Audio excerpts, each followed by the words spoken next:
Good. Oh gosh, lights are- you guys should be all good. This mic's on. Okay. Oh, Okay. that's good to know. Yeah. Just turn that.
Okay.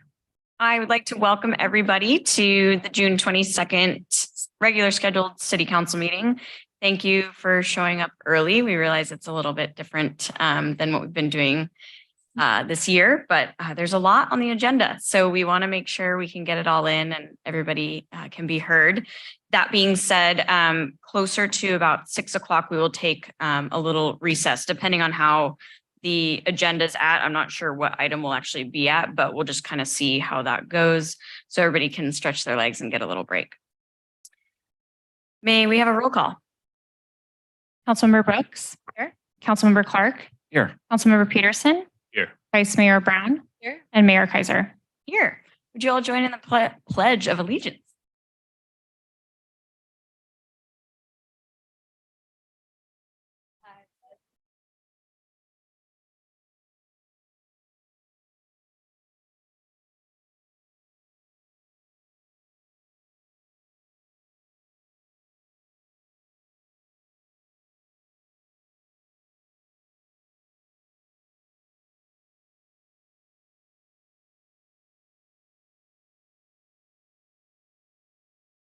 Any additions or deletions to the agenda?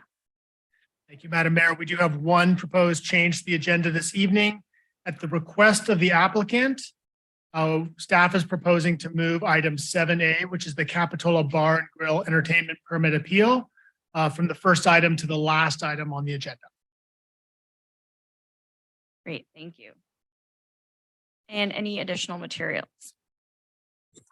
Staff received additional materials for items 7A and 7B. All additional materials were incorporated into the agenda packet, both online and in hard copy, and were provided to the City Council.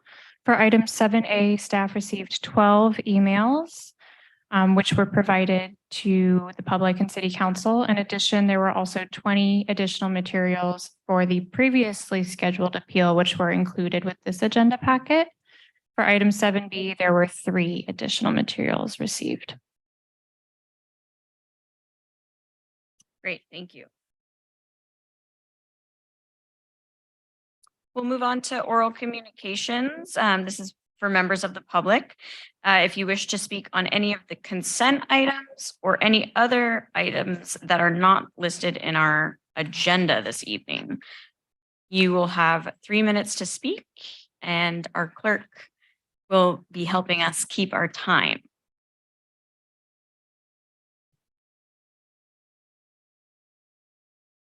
There you go. Good evening. I live on McCormick Avenue. I just came up to speak about the slide on Monterey Avenue. I guess there's been some problems with the property owner and whose problem it is that the slide is in place. City says it's the owner's. The owner says it's the city's.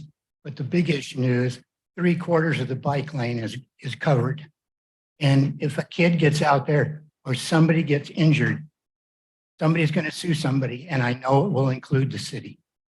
Why doesn't Public Works go up there and take one of our tractors, clean it up, and make a record of it and put a tax lien on the property, but at least do something to clean it up so the bike lane is open? Thank you. Thank you. Any other members of the public wish to speak?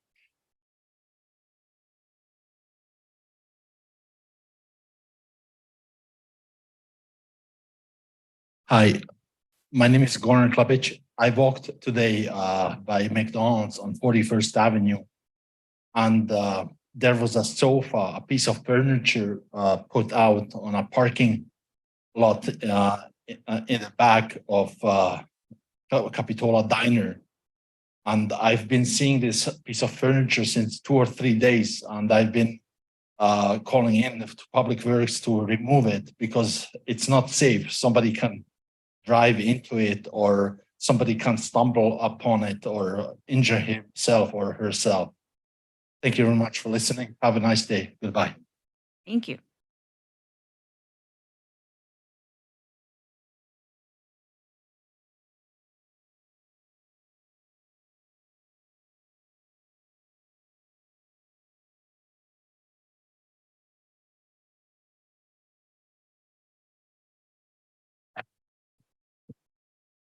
Hi, my name is Tom Mader, and I'm a 35-year resident of Capitola.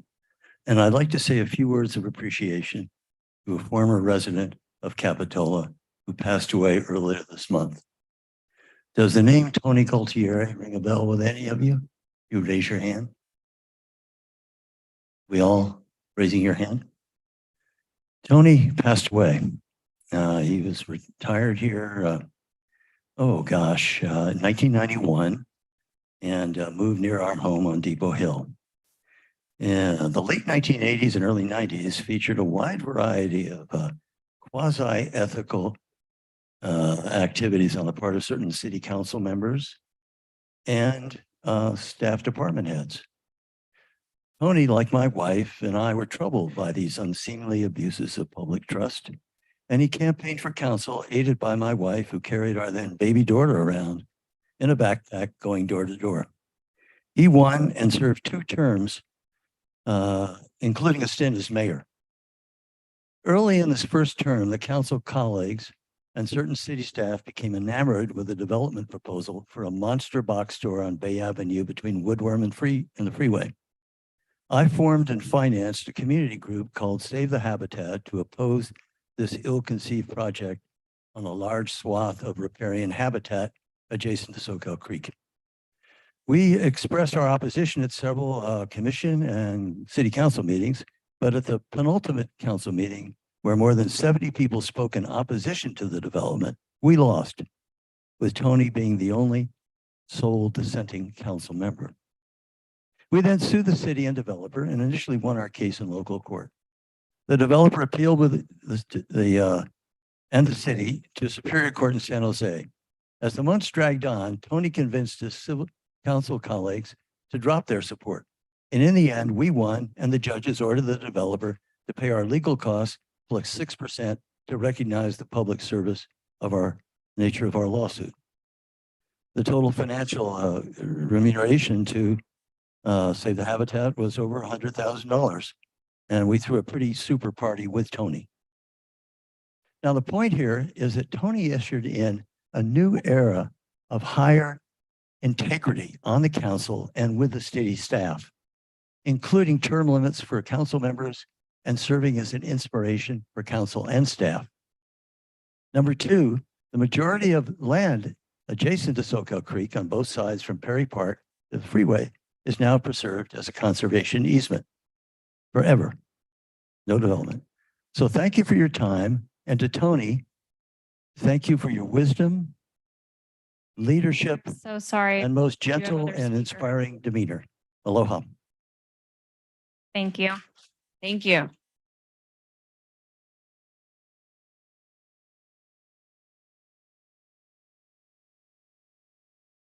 Well, City of Capitola, thank you for having me. I've been here since a resident since 1969. I own the property right next door to the Shadowbrook Restaurant, 1800 Wharf Road. The Shadowbrook has a 500-gallon propane tank that's neatly hidden away behind their maintenance area. You cannot see it from any of their walkways or from the road. Just yesterday, Robin Woodman, the building official, went by and she discovered this and was quite shocked. I'm trying to make it a point to the city at this point. I don't want to sue my neighbor. I have photos showing that the tank is actually encroaching on my property line and is 7 feet from my home structure. This is illegal in 4 separate ways that I've written down. I like to see the city implement a rule, regulation, adopt some sort of regulation that propane tanks, very large ones, like a 500-gallon propane tank, cannot be placed 7 feet from any structure, from any home. It's illegal through the state of California, but the city itself does not have any rules or regulations regarding this. So I would love to see some action taken. I've talked to OSHA, Cal OSHA, NFPA, the fire station down here, the fire marshal of the county. They all pass the buck. They say, see this person, they see this person. I'm just getting passed around. So Ms. Mayor and City Council, please give me contact. My phone number is 831-462-5896. I'm at 1800 Wharf Road, flat top, White House. And this propane tank is quite shocking. You have to be on my property to see it and to notice how dangerous. And we are very threatened by this Shadowbrook tank. They will not take action, and nobody's taking action. And I want to do anything I can before I launch a lawsuit. Thank you. Thank you. Any other members of the public in-house wish to speak? I don't think I see any. Is there anybody online? We do have one speaker with their hand raised on Zoom, Mayor. I will allow John to speak. John, you'll have 3 minutes once you unmute yourself. Hey guys, bear with me tonight. I'm exhausted. I've been working GMT time. One, it sounds like Tony was a great guy, and I definitely hope we have more counselors like him in the future. I'd like to talk about the trail today, or the interim trail. So it looks like from the planning, I've delved deeply into this. I've read all the RTC plans and the related materials. It looks like they're going to take the easements behind Escalona Drive in order to build that retaining wall. Whatever, I mean, that's public land. I get it. My concern is where the interim trail runs through the village. So when you get to the end of Park there, where Park meets Monterey, the trail will then just be that little 1 foot sliver, not even, of like drainage ditch next to the sidewalk going down Monterey Ave into the village. If a big truck comes by, you can't even fit a bike there. The sidewalk is so narrow there, you can't even fit 2 strollers by one another. So there's really no way to take away sidewalk. And that's, of course, our only sidewalk down Monterey that is available for rollers, as the elevated sidewalk on the other side of the street doesn't really work for strollers and stuff. Then when you get into the village, as far as I can tell, the trail is literally the Capitola Ave sidewalk in the village. I've talked to the RTC. They won't say what exactly it is, but they say existing bike paths through Capitola. There is no bike path headed, I guess that's east on Capitola Ave. There's only the sidewalk, and we have 2 curb bulb outs that will make it impossible to add a bike lane there, even if we removed all of the parking, which I doubt the Coastal Commission would let us do anyway. So yeah, I haven't heard any of you guys address these issues. I've heard people who are yes on D and people who are no on D bring them up in meetings. At some point, are we going to talk about how an interim trail that uses the side of Monterey there and the sidewalks through the village is like not workable or even in the realm of possibility? Thank you. Thank you. Any other online speakers? We don't have any other people with their hand raised at this time. Okay. We will close public comment. We will move on to staff and city council comments. Staff, do we have any comments? No comments this evening. Great. Council? I just had a brief one. Today, I was super fortunate to be a part of our torch run. So I just wanted to say thank you to the PD for putting that on. It was a really fun event and really felt like we bridged gaps between our staff and our PD and all other types of people. So it was something that I hope to be a part of again. So thank you so much. And that's probably what all the noise was that you heard earlier today. All right, so then we'll come down to item 6, which is consent. These consent items will be enacted in one motion in the form listed below. So no separate discussion on these. We can go ahead with a motion unless anybody needs to pull anything. I'll move to approve the consent items. Second. Great, we have a first and a second. May we have a roll call, please? Councilmember Brooks, Councilmember Clark, Aye. Councilmember Peterson. Aye. Vice Mayor Brown, and Mayor Kaiser. Aye, passes unanimously. Thank you. Okay, we'll take it to general government. So we are going to start right off the bat with 7B, as 7A has been moved to the end. And we have Ms. Khan here. Bear with me 1 minute as I prepare the presentation.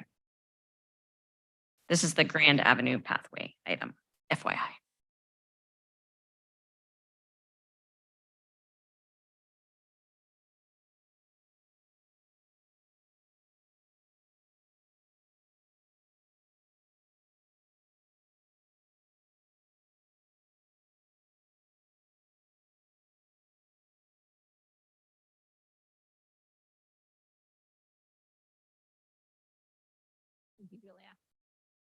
Good afternoon, Mayor and Council members. This item is to discuss the Grand Avenue pathway. Next slide, please. So a little bit of background on the Grand Avenue pathway. This is an image from 1974 when Grand Avenue was still a two-way street along up there on Depot Hill. It's been closed since the 1980s. It originally went between Central and Sacramento Avenue. It's currently a pedestrian walkway that only extends 2 blocks east of Central Avenue to Oakland Avenue. Next slide, please. So a little bit of history and previous council direction on this item. Starting in 2005, the council discussed this item at length and came up with the direction for staff to maintain a minimum pathway of 8 feet and to continue to relocate the pathway within the city's right of way until it was no longer usable. So as it keeps eroding away, keep moving the pathway inland until we are at the point where there is no right of way left. In 2017, in response to a failure between Oakland and Hollister Avenues, we ended up closing that area. There was quite a bit of erosion in that area.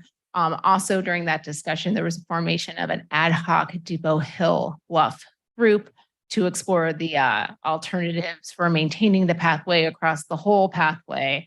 And it took about a year for them to come back with options to council. They presented several options, including filling the undercut areas of the bluff and construction of a groin or seawall to preserve the pathway. At that time, no action was taken by council, and the closure between Oakland and Hollister, that area is still closed. Slide, please. So most recently in January 2003, we had bluff failure between Saxon and Oakland, which is the area we're speaking about this evening. Looking closely at this image, you can see some of the chain link fencing that Public Works has brought up to keep people away from the bluff. There on the bottom right is the debris that most recently fell, taking part of the fencing down with it. Next slide, please. So here is the entirety of the pathway. As you can see, the area from Central to Saxon is still open and functional. The damaged part that's about halfway blocked off with cyclone fencing is there between Saxon and Oakland, and then the remainder of the pathway between Oakland and Hollister remains closed. Next slide. It's worth noting that all 3 of these sections have some encroachments into the city right-of-way. When it was a road in the 70s, the city did not take the whole right-of-way to build the road. So the existing pathway is the remaining old roadway. There's between 4 to 14 feet of city right-of-way on each of these properties that most of them have filled in with some kind of fencing and or landscaping. So the part between Saxon and Oakland there is circled in yellow, but there's also the same condition between Central and Saxon, and also some of that same condition between Oakland and Hollister. However, those are much less in the right-of-way because the right-of-way has continued to erode into the ocean. Next slide, please. And this is a close-up just in case you couldn't really see it. You can see where the parcel lines are there in black, and then where some of that landscaping extends into the right-of-way. So in response to this most recent failure, the city contracted with Eric Zinn of Pacific Crest Engineering. He is the same geologist who completed the previous studies in 2017. So he had a real frame of reference of the current damage and also comparing it to the damage from approximately 5 years ago. Both those geologist letters were included in the agenda packet for this evening. The primary findings of this most recent letter states that the bluff is in various states of failure between Saxon and Oakland Avenues, some of it precariously so at this time. The bluff between Oakland and Hollister has continued to retreat, as I said earlier this evening, and then estimates also the retreat in the next 1 to 6 years to be 11 to 19 feet. And Mr. Zinn is in the audience this evening if you have any specific questions for him regarding these reports. Next slide, please. So this is an image that was also included in this report. You can see the black line is the current top of bluff, and the green line is the projected top of bluff 1 to 6 years from now. It definitely varies. It doesn't quite get to the end of the right-of-way in the portion that we are talking about tonight between Saxon and Oakland, but gets far into the property lines on the next block up from Oakland to Hollister. Next slide, please. So the staff recommendation in the staff report to mitigate some of the safety issues here is to move our fencing inland. So by doing that, we still have an 8 to 10-foot pathway, which meets the recommendation from council or direction from council in 2005 to maintain an 8-foot pathway in the right of way. We estimate per the geologist report that this would extend the useful life of the pathway 1 to 6 years.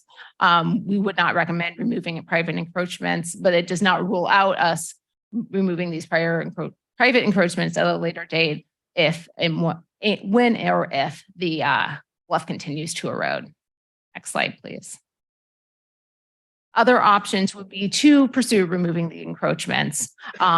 The way Public Works staff would propose to do this is to move the fencing inland immediately to reopen the pathway and then work with each of the property owners to abate the encroachments, which would frankly take significant staff time and probably, considering the workload of Public Works right now, about a year's time to fully abate all of those encroachments.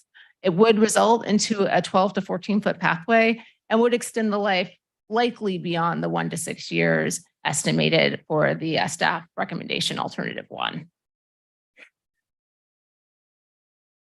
The other alternative action would be to close the pathway on Saxon Avenue, which would relieve the city, obviously, of maintenance of this walkway and liability because we would abandon the right of way.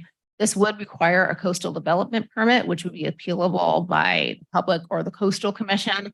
The Coastal Commission had provided a letter about 5 years ago suggesting or recommending that the city reclaim all of the area in the right of way to maintain this trail. Next slide, please. So the fiscal impact, as you can imagine, greatly varies with these 3 options. So these are just relative fiscal impacts to these options. Moving the fence would be a low staff time, low capital cost, and a moderate 1 to 6 year risk for the city of the Bluff eroding the part of the fence that we had moved. Removing encroachments would be a moderate capital cost for the fencing and then restoring it to be a pathway where the landscaping would be removed. It would be high staff time to mitigate all of these encroachments, but would reduce the risk of losing the pathway. And then pathway closure would be a low capital cost because we would no longer be maintaining it. Moderate staff time to pursue the permit to do so. And then the risk would be low to users because there would be no users of the pathway if we were to close it. Next slide, please. So that is a staff recommendation. There is a picture of what it currently looks like up there. This meeting was posted both on the pathway and postcards sent to about 350 properties in the vicinity of the walkway of this evening's meeting. And I or Mr. Zinn are happy to answer any questions you may have. Thank you. Any questions from council? I just have 2 questions in regard to kind of the pathway overall. We had received, and stop me if this isn't appropriate on topics. I know we're talking about this specific section, what to do about it, but we had received a resident email about an engineering drainage study that was undertaken in the past. And I'm just wondering if you can speak to considerations that would help further erosion. So I know that this was storm related, but looking at an overall big picture, has there been any consideration of the drainage issues that would help prevent further erosion at this area of the bluff? So you're correct. The erosion that we're mostly speaking of here is storm related, though drainage from the neighboring properties and streets definitely helps exacerbate that erosion. There was a drainage study completed in 2008. The estimate for doing that project in 2008 was $800,000. So that's a longer term consideration, not tonight. Okay. And then I understand that there's kind of complexities related to what the Coastal Commission would allow us to do in terms, especially I know you mentioned like a coastal development permit if we were to close the path down altogether, which I don't think is a great idea. But I'm curious of, have we looked into any funding options because this was storm damage related from FEMA or any other grants in terms of kind of preventing any further problems from future storms or repairing the damage that is caused by this storm, aside from just what we're looking at in these 3 options? Have we looked into any kind of FEMA or any other kind of funding for this pathway? So FEMA will pay to move the fencing. They will not pay to armor the bluff side. Similarly, there are coastal conservancy grants that would likely help enhance the walkway in its place, but not likely to armor the bluff. So we could look into some funding to help for this particular aspect of relocating fencing and whatnot, but not anything in the bigger picture of preventing further storm damage. It would be unlikely to be funded. Okay, well, thank you. Any other questions? All right, we can go out to public comment for this. So anybody in the audience that wishes to comment, we will keep it at the 3-minute mark. If you do decide to speak, come on up. Skip Allen, 310 McCormick Avenue. I've been walking the pathway for 48 years, and I've watched the advancement of the cliff falling off. We won't stop that ever. That is just how it works. However, the pathway is a valuable public place. People just love to go there.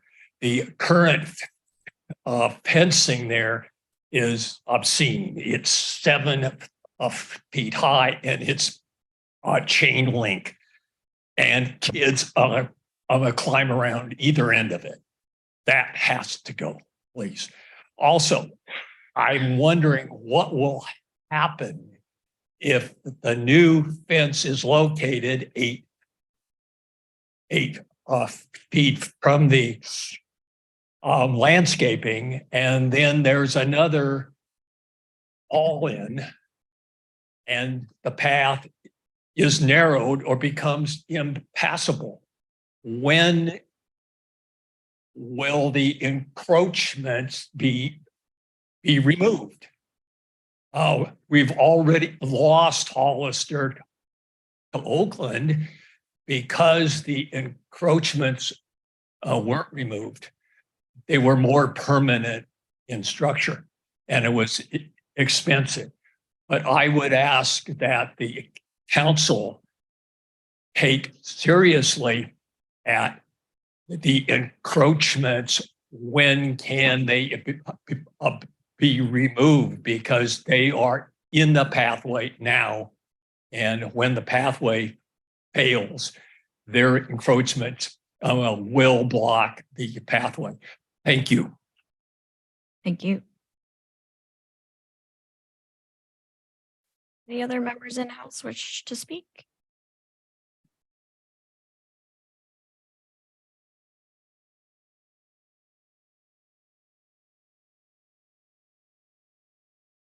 Hello, my name's Stan Kettner. I live in the neighborhood, and I've been walking my dogs in the neighborhood for quite some time, probably 30 years or so. It disturbed me when you guys closed Hollister and Oakland because you did not remove the encroachments. And that has been closed for what, 5 or 6 years? Is that correct? And there's been no erosion whatsoever in that area since. And the encroachments are considerable. They're anywhere from 6 to 8 feet. Some of the encroachments are 10 feet. I applied for revocable easement when I put in landscaping. And it states in the easement or the revocation that I, as the property owner, have to remove any landscaping that's there. So staff does not have to do that. The property owner is responsible. You may want to look into that. Also, does the Coastal Commission, are they aware that you're trying to remove our access and that you did in that area? I don't think anybody's addressed that. And it's concerning to all of us that live up there. And the encroachments are pretty insane, quite a bit. And I would really be bummed if we lost that pathway. And none of the issues for storm drains or drainage has been addressed at all. And a big part of the problem between Hollister and Oakland was drainage off of one of the properties is what caused that big collapse. So also in front of the Parker's house, where it collapsed considerably this year and the fence is gone. That's where the city has put a drain at, and it's taken all of that cliff away.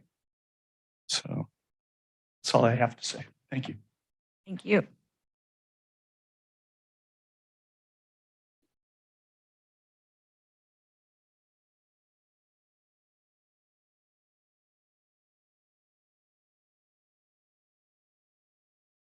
My name's Tom Mader, and my daughter is passing out some things for the mayor, the councilman.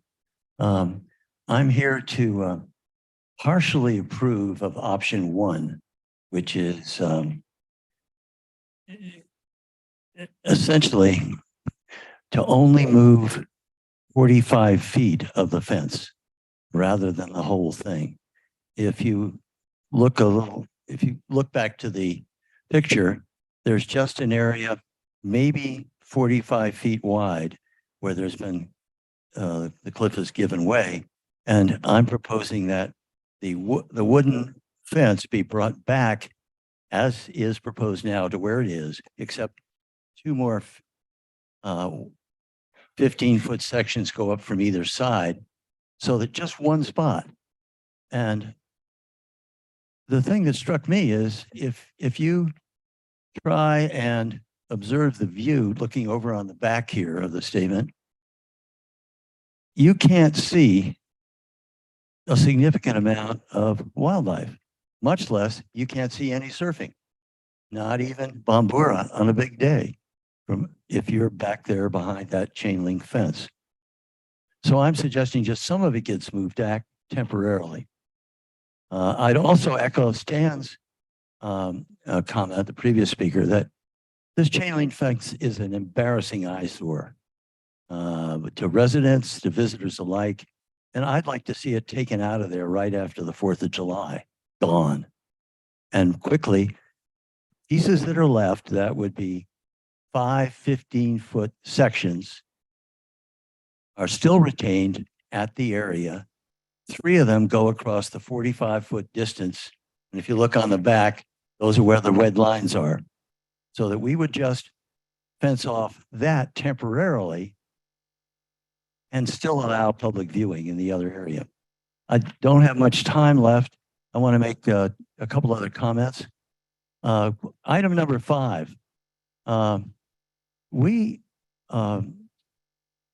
and 2 other homeowners up there have erected canvas tarpaulin chain link, I guess you'd call it diversion, or we're trying to go across the yellow part of the map. And what I'm suggesting is done is we get a proposal to try and save the sand up there on the Marine Terrace. And I'm not proposing the city pay for this, only the part of their own street, Saxon and Hollister and so forth. Those of us who are homeowners, there's 2 that have already done it based on a meeting back when the thing last failed in 2017. They followed what I had done. And may I have about another I'm minute? so sorry. We do have other speakers waiting for their turn. Thank you. Thank you.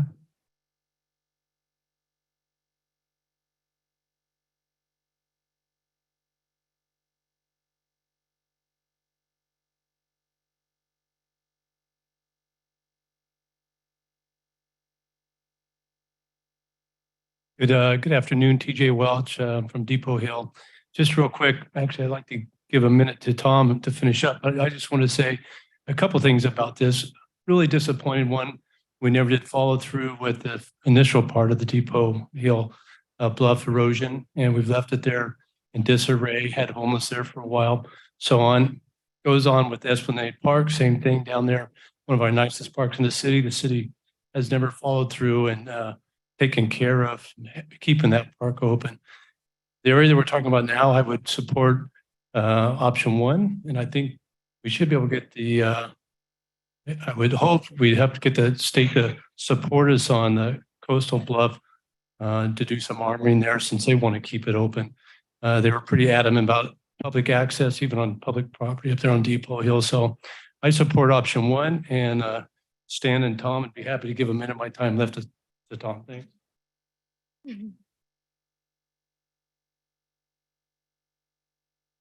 So I'm really sorry, but we do have other speakers and we can't cede time to other residents when doing public comment. So we'll take the next speaker.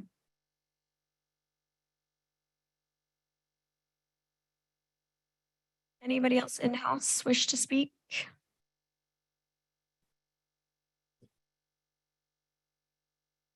Do we have anybody online? We do have members of the public who wish to speak. I'll go ahead and start with Susan Bennett. Susan, you will have 3 minutes to speak once you unmute yourself.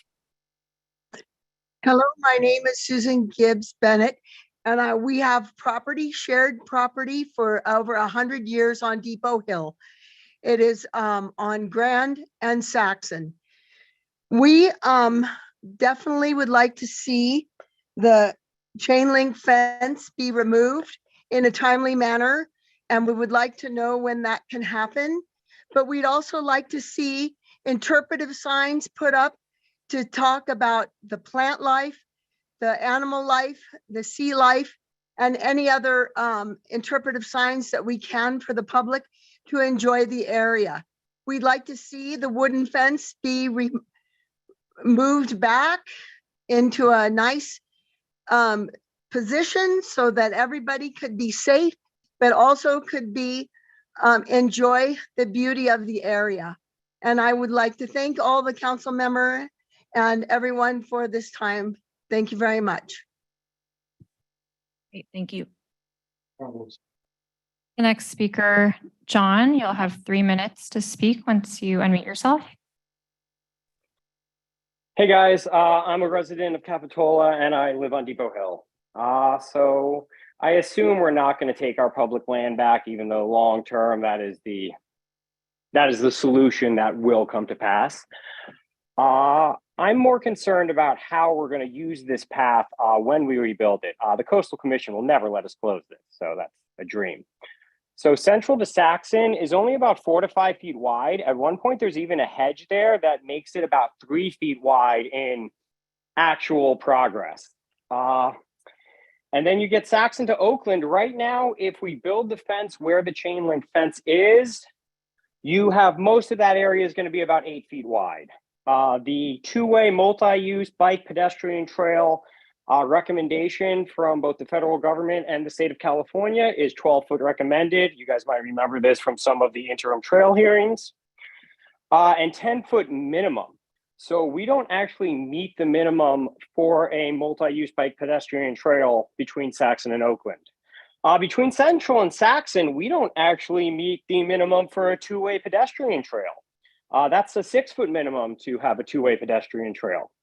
So I would really love you all to consider just closing that trail to bikes when we fix it. There's a lot of hedges, there's a lot of sharp turns onto streets, and there's a lot of tourists who go very, very fast on their electric bikes. It's already been a danger with the width of the trail as it is. Some of the locals actually call the section between Central and Saxon the gauntlet because you never know what you're going to get there. So yeah, I think it would be for safety purposes. We're about to have this incredible interim trail.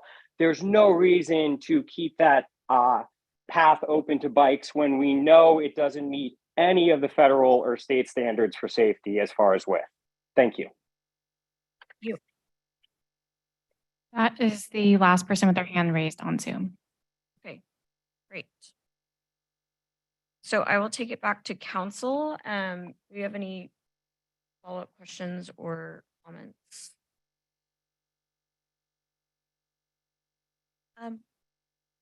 Thank you, Jessica. I know this is a lot to bring forward and unfortunate that we have to discuss it today because of our storms. The first question I have is regarding just safety. We all agree that that fence is bright and ugly, and we all know that. But tell me a little bit about the reason it's so large and if there's any safety requirements or reason behind that maintaining, staying there for the time being. Sure. So we erected the fence initially against that entire section just because we didn't know what was underneath, if the whole area was undercut. We really just had no idea what it looked like. It took us a minute to get a geologist out there and we did the assessment. While I did not go into it in the presentation, there are areas of it that are significantly undercut. There are areas that are notched. There are areas that have other issues that it wouldn't be safe to just only remove the section of fence that fell down. So the recommendation from the geologist is to move that whole section of fence back. City has no intention of leaving just a cyclone fence up there because I completely agree that it is not very aesthetically pleasing. It would be to move that wooden split rail fence. And then obviously replace the portion of the fence that fell into the ocean in the same manner. And so we didn't see numbers behind projects. We just saw kind of expensive, more expensive, super expensive is what I saw up there. Has staff thought about what kind of the longer term plan? So if we move from an option 1 and then eventually looking into option 2 and the encroachment, and because that takes longer and we know you're very busy with staff time. Have you thought about that and what the cost would be for council to move in that direction? Should we move forward with option 1 and then over some time with the other options?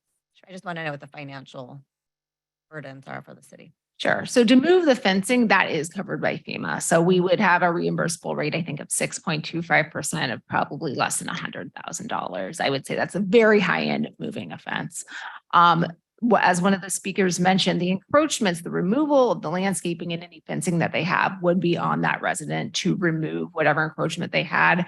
However, I would assume that most of what would be left is dirt. And so any kind of pathway, whether it be asphalt, DG, whatever we would replace that with, would be on the city to reestablish. And so it would really depend on the type of materials as to how much that would cost. Obviously asphalt probably be the quickest and cheapest, but there is an opportunity here to make it something enhanced. Do I recall we prioritize some sort of funding in future, like as a council for our priorities or budgets for upcoming projects? Have we done that? So last year in the budget, we allocated, I think it was $50,000 for some erosion studies, which we are actually using on the Cliff Drive erosion study. I can't think, we've also set aside some funding for future infrastructure projects. We wanted to see where some bids came in, but I can't think of another pot of money which we've allocated, which would directly tie into something like this.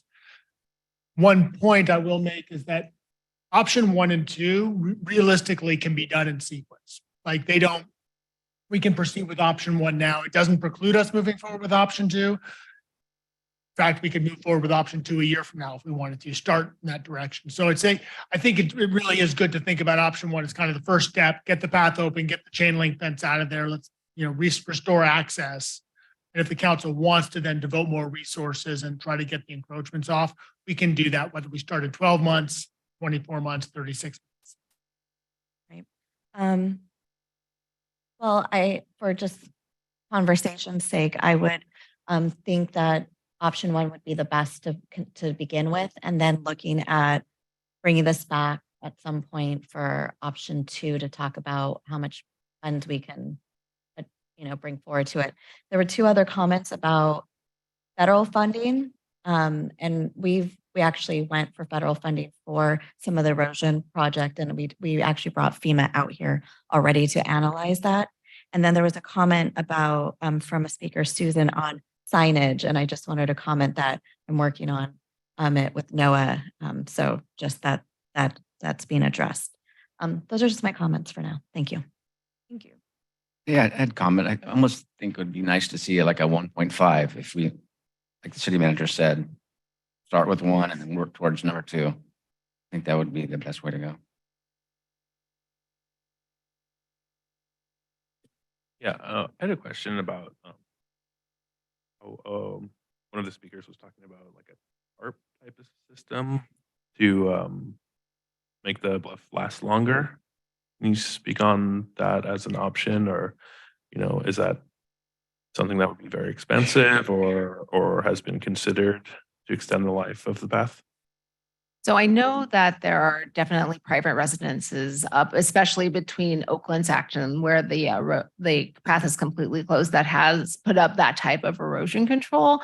I will say that the city has not costed that out or explored its effectiveness at this time. So the short answer to the question is no, we have not.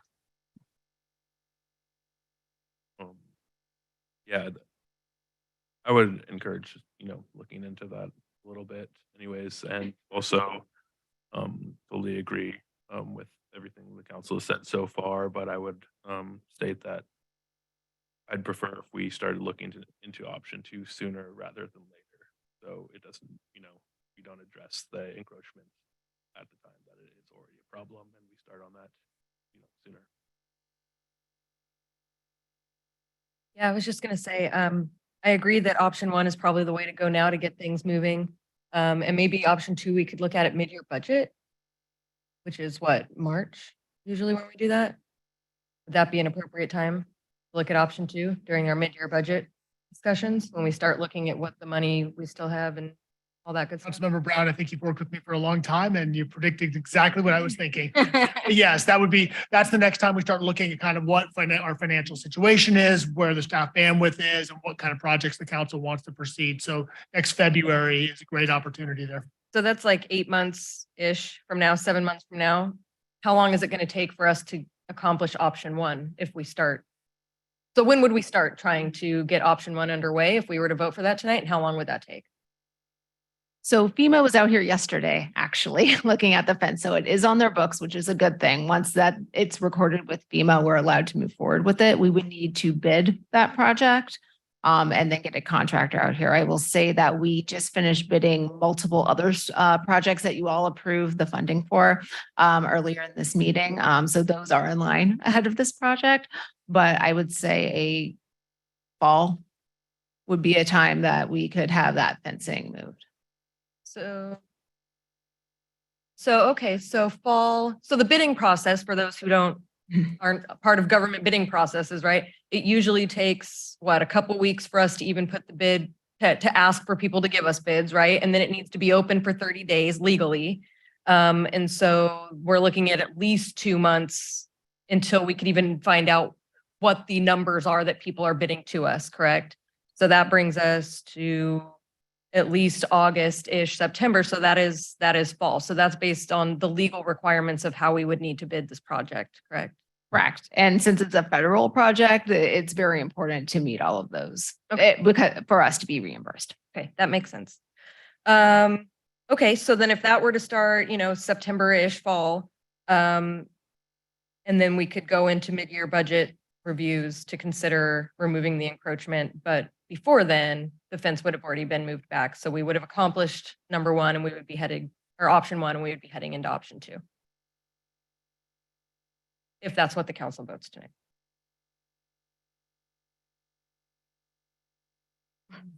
I don't know. Talk amongst yourselves. Yeah, sure. I had one thing to add on to that.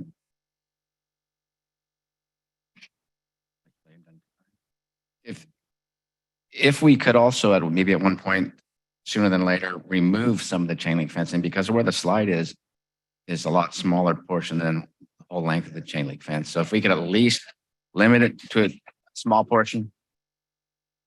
Just a reminder to members of the public that we're still having council discussion, and we ask that you maintain decorum in the audience. Thank you. It would enhance the view until we get the opportunity to rebuild the entire fence. If we could just make it a little bit smaller.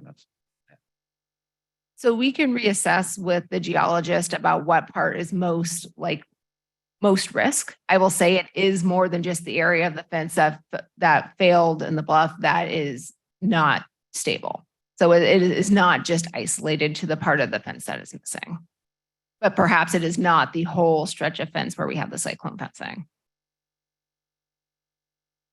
Yeah, I think that is being voiced, we kind of need to see some motion happening just so that it is not what it looks like right now. I don't think anybody's really happy with that. So I think I am in agreement of at least getting option one started as soon as possible. I know that there are time constraints. But along with the encroachments, I think, can we start reaching out to the property owners like ASAP and sort of get that on their radar and make sure that they know that this is probably going to be coming down towards them? Because I think it's also just, it's public property. And so I think that could be addressed to start that process as well for option two. That's just where I'm thinking, is just to get the ball rolling. I was going to offer one suggestion. I think there's one other option we can look at this summer would be trying to get maybe, because I think it's a 6-foot cyclone fence right now. See whether or not It's higher. it's 8 foot, it's a tall fence. But see whether or not there's some sort of temporary fencing option we could do before building the new fence, and just, I get it, that look is really, it's pretty austere. So if we could get like a lower end fence over a smaller portion, I think that might help the concern about not moving forward with the reconstruction of the fence until fall. That's another thing we can look into. We have to balance that obviously with the risk, but at the end of the day, the long-term fence isn't 8 feet tall either, so. And just because somebody brought it up, bikes are technically allowed on that path, or? Yes, okay. I don't know offhand. I don't believe there's any restrictions to use on that path. I just have never seen anybody who was in that. Okay, so thank you for that. Do we have anybody want to move forward? I just or- have a quick question. Do you need us to approve funding for additional fencing or anything like that in our motion this evening? So that you don't need to come back to us and say, council, do you want? Talking about temporary fencing over the summer. Yeah. I think we can cover that internally with just existing budget.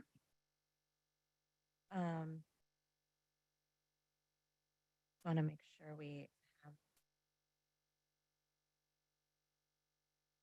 Do you want me to take a stab at this one? Yeah? Okay, let me just pull it up then.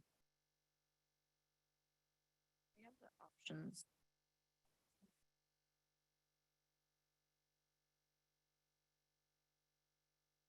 And Ms. Khan, do you need us to be any more specific on outreach regarding the encroachment? Notifications to owners, property owners, as we move into the next phase? Or can we just assume that that's going to be part of this? The city has a process for addressing encroachments in the right of way that we would follow. Just based off of the motion this evening, I think being more proactive and doing it earlier, council would agree if we can get it out earlier than our normal notifications, just because we have so many folks here today that it would matter. I appreciate that. Okay, you have this? Okay. So I'd like to go ahead and make a motion to move forward with staff recommendation option 1, which is to relocate and repair the existing fencing. Additionally, bringing back in our mid-year budget option 2, our staff recommendation to option 2 for analysis and possible approval of that at our budget hearing. Is that enough? Okay. I'll second that. And I just had one question for clarification. The section between Oakland and Hollister, is there any possibility of reopening that if the encroachments were claimed? Or is that just, it's too degraded at this point? That has eroded more significantly, where part of there is no right of way left. Got it. Thank you. Okay. We have a motion and a second. Councilmember Brooks. Aye. Councilmember Clark. Aye. Councilmember Peterson. Aye. Vice Mayor Brown. Aye. And Mayor Kaiser. Aye. Thank you. That passes unanimously.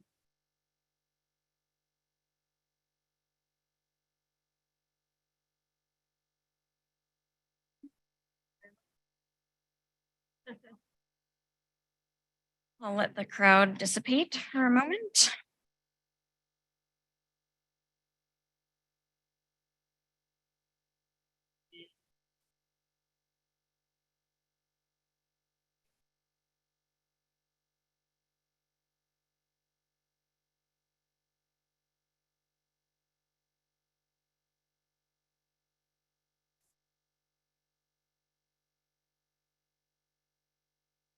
Okay, so we will head on to item 7C. This will be presented by Chloe.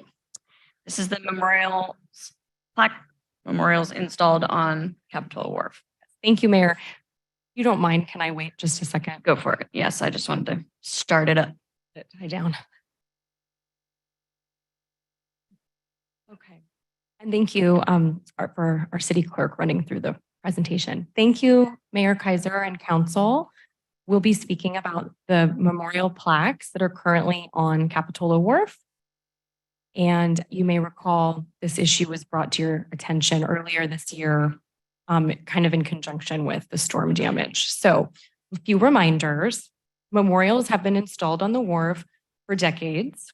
Currently, and before the storm in January, 145 plaques are along the railing and 39 are installed on various benches that are on the wharf. So after the storm, staff estimates it could be higher, but at least 20 of the plaques have been lost.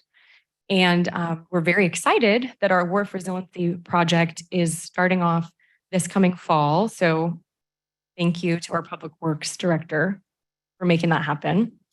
Moving on, a little more background. As you remember, at our meeting on April 27th, we discussed 3 options for the plaques in light of this wharf project. The first being removing the plaques from the railing and different benches and placing them on some sort of artistic structure that would still be located on the wharf. Secondly, reinstalling all plaques in the same location. Staff does have records indicating where everything is. Photos exist, so we could do that. And thirdly, removing the plaques and sending them or holding on to them for their owners, which we did discuss that with you in April, and council requested that we survey the community, but most particularly plaque owners, to hear what they wanted and to come back to you for more information. So that's why I'm here this evening. I do want to just say again, we talked about this in April, but the plaques are very special to the people that have purchased them in the past. And I do understand that. And it is emotional for a lot of people, this topic. So I appreciate those in the audience as well. So we did a survey. It was an online survey. It was open from May 5th to yesterday. It was promoted in our e-newsletter. 3 or 4 issues, was posted on social media. The link was on our website, and an email went out to everyone we had heard from that were asking, what are you going to do about the plaques? And that we had email accurate information for. So it was sent directly to those with a link to that survey. We got about 70 responses, and 65% of them are people that do in fact have a plaque. So we were able to use the survey not only to hear opinions, but collect information from those if they owned a plaque to tell us, what is the name and do we have your information? How do we reach out to you, et cetera. So survey results. The most important question for this hearing is we asked the responders, how satisfied would you be with one of those 3 options we've discussed? So they're in order from left to right. So how satisfied would you be with an artistic memorial element, with reinstalling the plaques as they are currently, or with returning them? Now the red is dissatisfied, which means no, I don't like it. So you can see for yourselves, but generally people were more in favor of reinstalling the plaques as they are now. I will say there was a slight difference in those responders who don't have a plaque, who don't own one, were much less concerned either way, frankly, and we're more open to having a memorial element. So just keep that in mind, but you can see the results. Thank you. So tossing out the idea of returning plaques through the mail, these are our 2 options that we're discussing.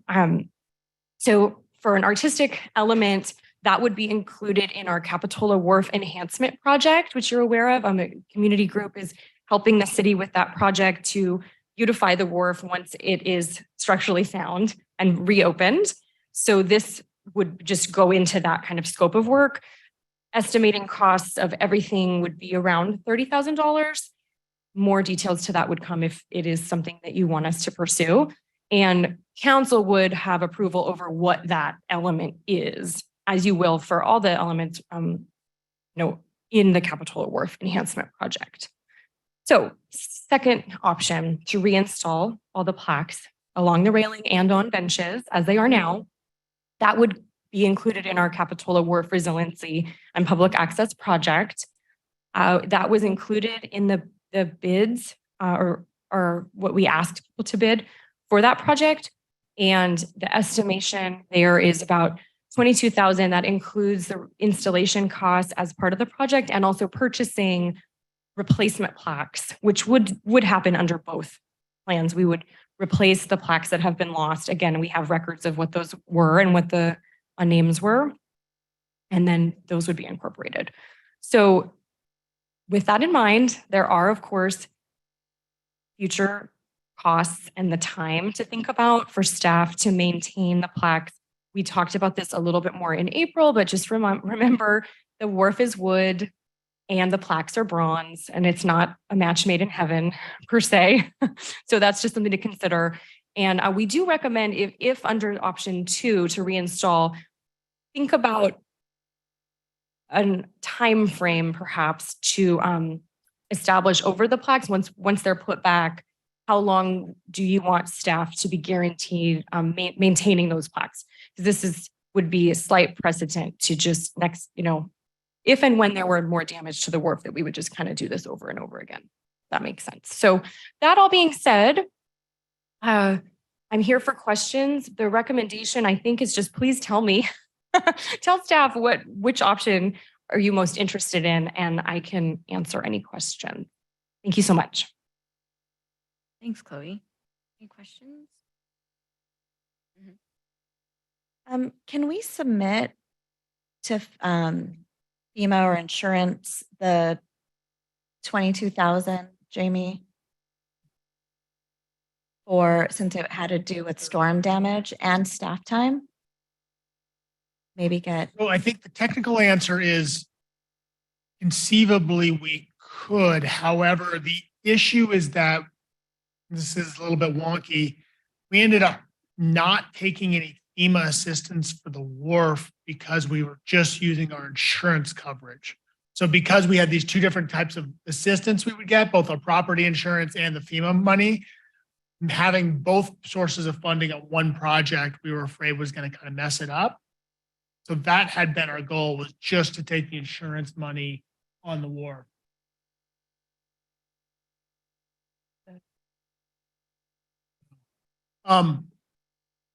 So we could certainly look if this was an added in component in the wharf, whether or not it's still covered. I think probably we actually have it paid for as part of our wharf restoration. Basically, the story is we have $1 million policy for wave wash damages, and the insurance company is giving us $1 million. They've looked at everything that's happened to us and said, here's your $1 million. And so we can look and see if there's the opportunity to try to get FEMA funding. It may be more complicated at this stage than it's really worth. Yeah, ideally, it'd be great to figure out a way to tie in these damages and staff time, since this is going to be above and beyond, everything else, your normal jobs. And this is, once in a, hopefully all of our lifetime storm damage situation. So I'd like for us to look into that. That's just my question for now. I'll save my comments for later. In terms of the maintenance agreement, is there anything else in the city that we have any kind of timelines on maintenance on in terms of things like this? So we're talking about the plaques, but there's also the painted tiles on the seawall.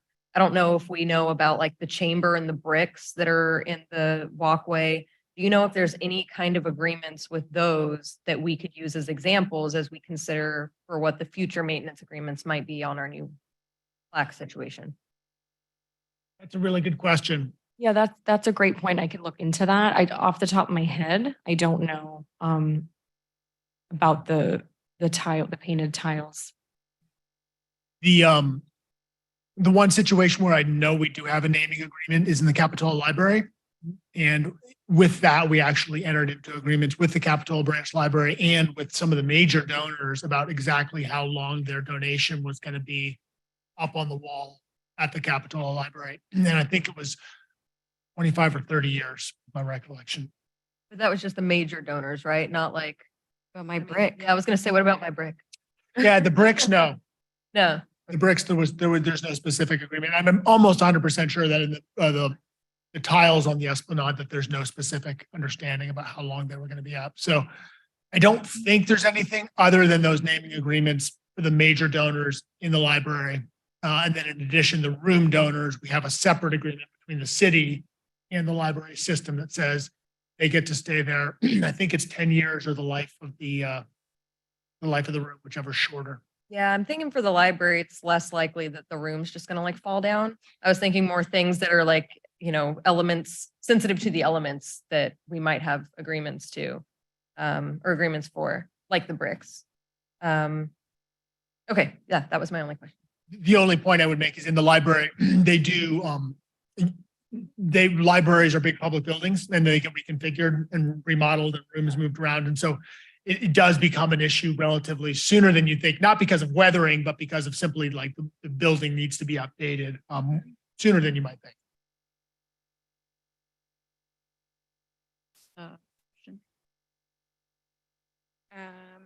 I think I had a question. I think my question was, what is the idea moving forward for having sort of this, not expiration date, but like some type of cap? I didn't know if we'd looked into specific options for that yet, or is that something maybe we will think about right now? So my understanding would be from your direction, if you had kind of timing in mind, we would take that and then look, and we can certainly look for examples as Vice Mayor Brown recommended as well. Okay. And then when reinstalling, I know that there was this program, we're not reopening this to anything. Okay, so we're just talking about what was lost in the storm. Okay. Currently, the location is full. Yes. So that would still be the case. Okay. And that's just because of whatever parameters were put on the program back when? Yes, because it was such a popular spot. The locations that were available along the railing and the amount of benches, they're used basically without sounding insensitive. Okay. Right now, okay, so we'll go out to public comment. I'm sure there's quite a few people that like to speak, so we will stick to our 3 minutes here. So if anybody here would like to come up.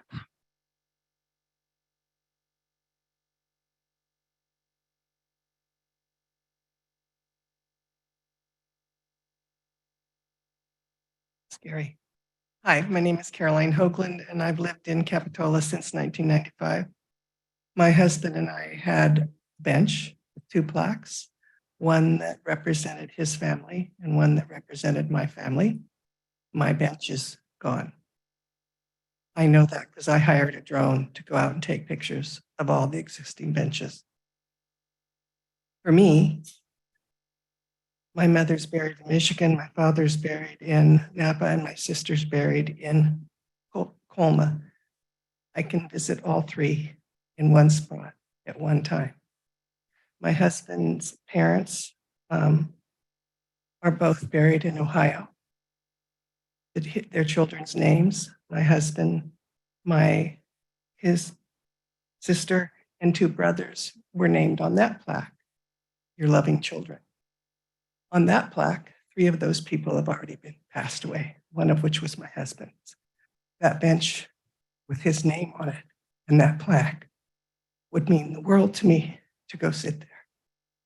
And I know the plaques and the benches mean the world to everyone who put one there. I'm also here because my friend, who I've known since I was 12 years old, also established a bench. Hers is still there. It had 3 plaques on it, one of which was her son, who passed away at 19. I have pictures. She spent his 30th birthday at that bench. And I don't know how many places a mother who's lost a child could go and smile. Pictures I have of her at that bench where her son's plaque is, she's smiling. So it is a very emotional thing. The only other thing I'd like to say is that the benches sit in front of plaques that are on railings. So I benefit from my bench and someone else benefits from my bench. They can sit and look at their plaque on the railing. There's the Santa Cruz Wharf and what was the pier in Aptos. This isn't the wharf at Capitola. This is Capitola's wharf. The people who put their benches there, it's because they love someone and because they loved the Capitola enough for that to be the place they wanted their loved ones remembered. Thank you. Thank you. Any other speakers here?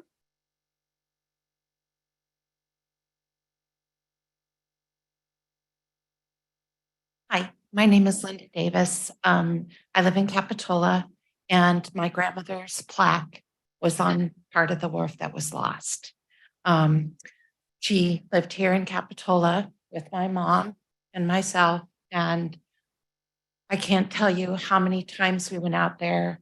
Her birthday and mine are 3 days apart, their wedding anniversary, and we would sit on a bench and we would look at my grandmother's plaque. And she loved the ocean so much. And it was the perfect place to honor her and what she gave us. So I very much vote for option 2 to replace the plaques on the wharf. Thank you. Thank you. Anybody else in-house would like to come up? Not seeing any here. Can we go online? We do have 3 speakers with their hands raised. The first will be Lisa Murphy. Lisa, you'll have 3 minutes once you unmute yourself. Good evening, Mayor. Good evening, Council. My name is Lisa Murphy. I'm the former Administrative Services Director for the City of Capitola, and I'm also the author of this program in its original form. I spent many years administering this program, and I understand the former speakers' heartfelt desire to return the plaques to the wharf. I spent many years with these folks, helping them to craft the language that they wanted to see so they could remember their loved ones. I also have a plaque on the wharf for my father, Jim Maxwell, who was a pillar of the community and a former assistant superintendent for Santa Cruz. I'm calling in today to support the recommendation for a single memorial design element on the wharf, one that could incorporate, I would hope, the plaques that are still there, as well as maybe redesign for the ones that may have been lost. I think a single element makes much more sense as opposed to having the individual plaques on the railing. I also think you might want to consider allowing the public to be included in the process of the design of the element. It's interesting to find how creative this community can be when they come together for something so meaningful to them and to the folks at Capitola. I also, with regards to funding, I would ask that you might consider utilizing the public art funds to pay for this project. This may very well qualify. In closing, I want to thank you for your time and for your consideration of actually putting the plaques in some way, shape, or form back up on the wharf. My sincere thanks for that. And again, I would like to reiterate my support for a single memorial design that it would be inclusive of the plaques. Thank you and have a good evening. Thank you. The next speaker is Dean Sutton. Dean, you'll have 3 minutes to speak. Thank you. My name is Dean Sutton. I've owned a home in Capitola since '83, and I had a plaque for my father in loving memory of G.D. Mike Sutton. And we had Dad's bench that we used for many years. And I would strongly request and hope that you would replace the plaques. If there needs to be a small fee or something to replace it, we can talk about that. I'd be willing to cooperate. If you can't afford it, we need to pass the hat or something, that'd be all right.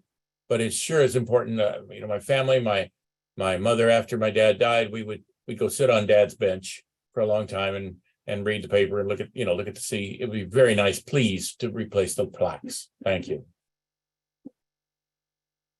The next speaker is Patty. Patty, you will have 3 minutes to speak.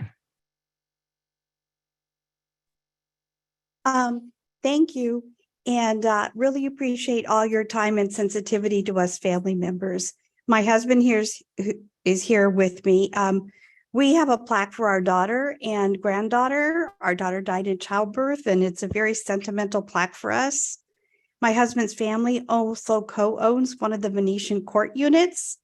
It's been in the family many years, and it's a very special place for us because the plaque on the wall overlooks where the family-owned unit is. So couple of things we would love, to support, putting the plaques back on the wall.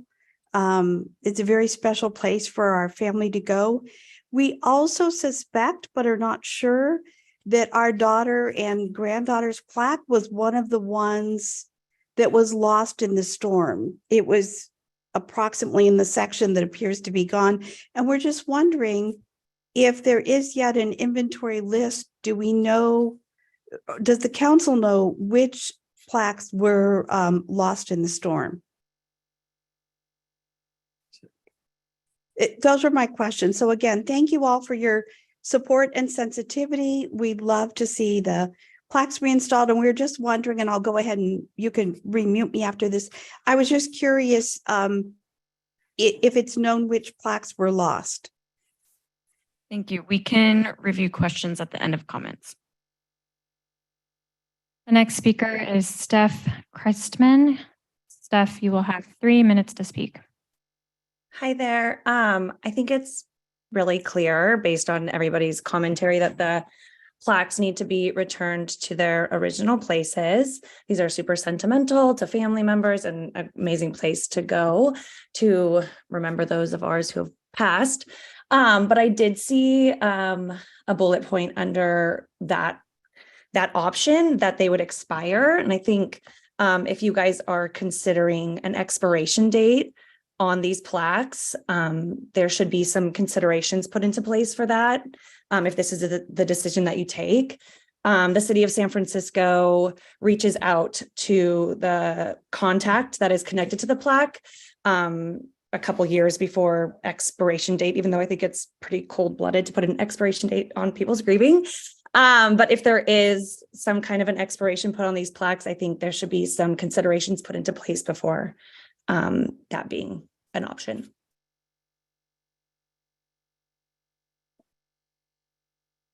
There are no other speakers with their hands raised. Actually, just kidding. There are. Sorry. Valerie Levitt, I noticed you just lowered your hand. If you would like to speak, you can go ahead and raise it again. Nope. Okay. Well, in that case, there are no other speakers. Nope. Never mind. Valerie, you will have 3 minutes to speak. Thank you. I'm sorry. I'm clearly not very good with technology. I wanted to thank you, city council members, for putting out that survey. I've really, really appreciated it. And I spoke before at the last meeting. I have 2 plaques on the wharf. One belonged to my mother, one to my sister. I also think my plaques were probably lost, but I don't know. And if they are, and you and it's very important to me that they remain where we purchased them. They're my mother's. It's my mother's grave that she was buried there at sea. Her celebration of life was in Capitola. Her plaque is there. It marks her resting place. And we go there all the time. It's like, when you offered a memorial plaque program, it was like, it's like their cemetery. And if there's damage to it, I would be happy to help pay for to replace my mother's plaque, but I really hope that you choose to let people whose loved ones have lived there on those railings and on those benches remain there. It seems very human to me and inhuman to not. I'm sorry, I'm getting emotional, but anyway, and I really hope there's not an expiration date. And if more things happen and there's storms, which hopefully don't happen again for another 20 years, we can pay for our own plaques to be put back up. It's certainly worth it to me. I don't know about everybody else, but thank you. Thank you for your consideration anyway. Thank you. We do have one more speaker, Joni S. You will have 3 minutes to speak once you unmute yourself. Okay. Hello. My husband Dan and I moved to Capitola in 2017, and we love it here. And we feel like we've basically been in heaven since we came over here. We're over the hill people and waited many, many years to save up enough to be able to buy something here. Anyways, we love Capitola dearly. This is our dream come true. And we love walking on the wharf and seeing all the plaques. And this is something that we appreciate. And I really think that the wall should be put back as it was as much as possible. It's just charming to walk along there and read the plaques and appreciate the love that was made with them. We would also appreciate if there's a plan for people to purchase new plaques to help contribute to the rebuilding of the wharf as a fundraiser, possibly to help out those who can't afford to replace the plaques that were lost. And so we're hoping that that's something else that could happen, that new plaques could be purchased at by the community. And I think that no expiration date is a good idea. I think that this is something that I'm hoping if we can get a plaque that it would be there forever for our children, grandchildren, whatever, to come and visit and say, this is where Grampy and Grandma are. I think that's just a precious thought. And it's a unique thing to a beach community. And that's something that I know Capitola embraces. So thank you for listening. And those are our thoughts. Thank you. Thank you.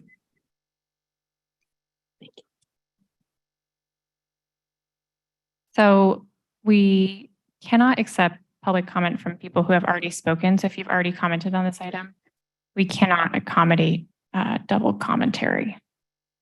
So as of right now, there are no other new comments. Okay, great.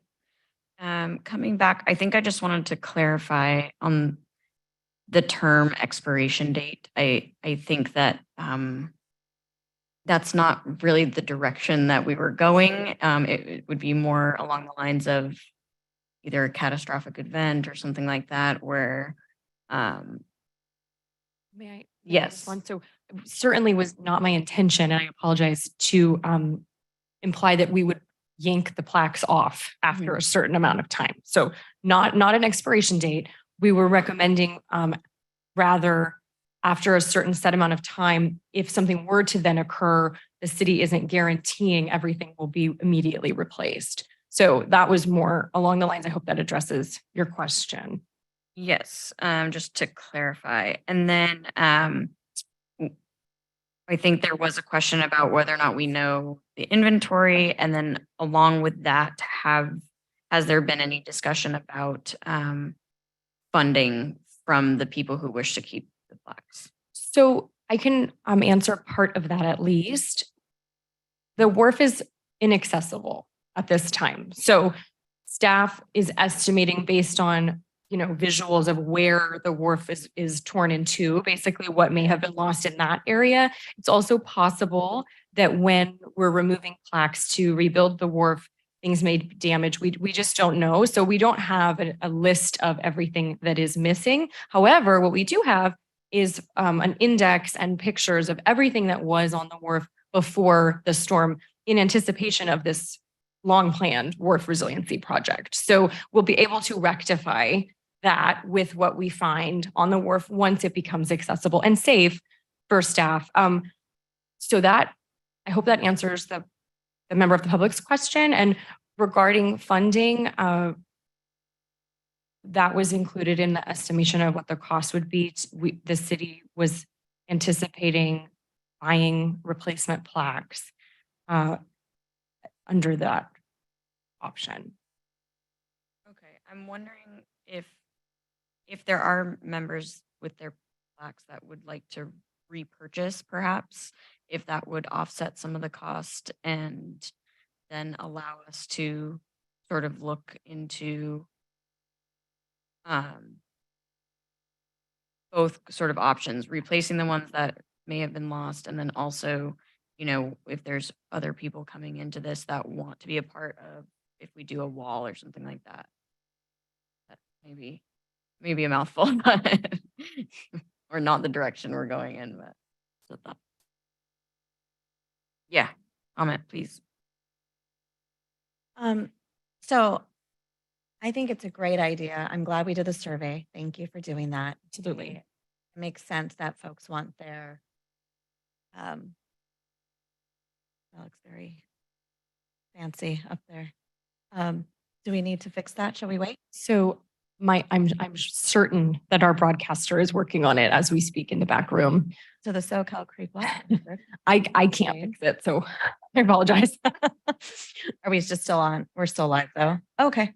I think it makes sense to replace them. I'm behind replacing them. I understand it's a $22,000 cost. It would be a dream if we could get it reimbursed. That makes the most sense. Sure. I think in terms of expiration, if I don't want to knock on wood, if there's a horrible storm and our wharf goes again, I think maybe in terms of expiration, or if something happened, then we would contact those that lost them and try to come up with some sort of split the cost efforts if FEMA or if it doesn't get refunded again. I think I believe that folks, when they bought them, truly believe that they would be there forever. I don't think it's fair to justify the back at, what people were thinking when they purchased them 50 years ago, 30 years ago. So, and it's unfortunate. And I know it's staff time. I know it's a long haul.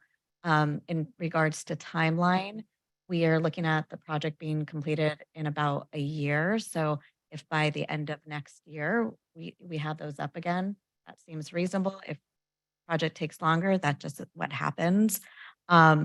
So I'd like to move forward with that. Now with the wharf committee, that's taking that project or taking that on with the mural or adding more, I think that's great. I think folks in the community want to buy new ones and they can come up with a process on what that looks like and how many and so forth.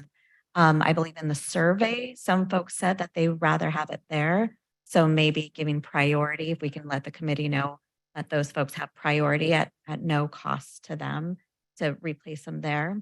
So in the 60 responses, 60 of them, 70, 10 of them said they want to be on the way. I think I did this last time with the wave mural on the wharf. 10 of them want to be there. I would hope that the committee would let them be there, and then we would take care of the rest on the benches and the wharf and such, and cover that cost. So that's my just starting thoughts, because I'm behind replacing them 100%, and I shared that last time. Yeah, I totally agree that it makes sense to replace the plaques.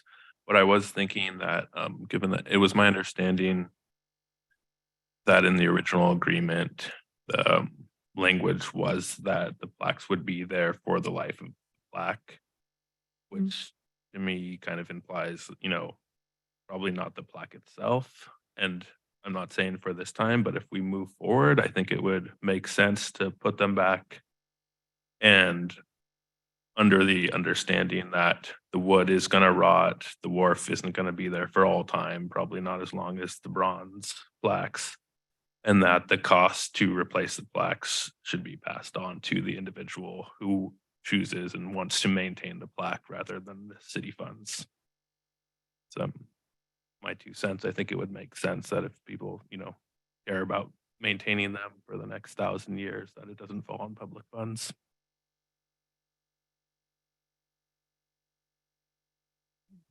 Yeah, I agree. I think replacing them, it sounds like the way to go at this point. And also that if they need to be replaced in the future, that it not be with public funds. But I think there also needs to be something within that they will be replaced if they're paid for, but there's also no guarantee that they will be replaced in the same spot in the event that there is another accident like the accident. In case there's another storm like this, where the, parts of the wharf fall into the ocean, that we're gonna have this instance again. But if we are considering a public art kind of plaque area for new plaques, that if there's space and someone's plaque falls off again or is destroyed again, or the wood it's on is destroyed again and they want to replace it, that it can go to the new art piece if there's space. Does that make sense? Yes, I believe so. Thank you. So it sounds like to me that we're all looking forward to replacing all the plaques, but now we're trying to come up with what to do in the event another wave event like we had.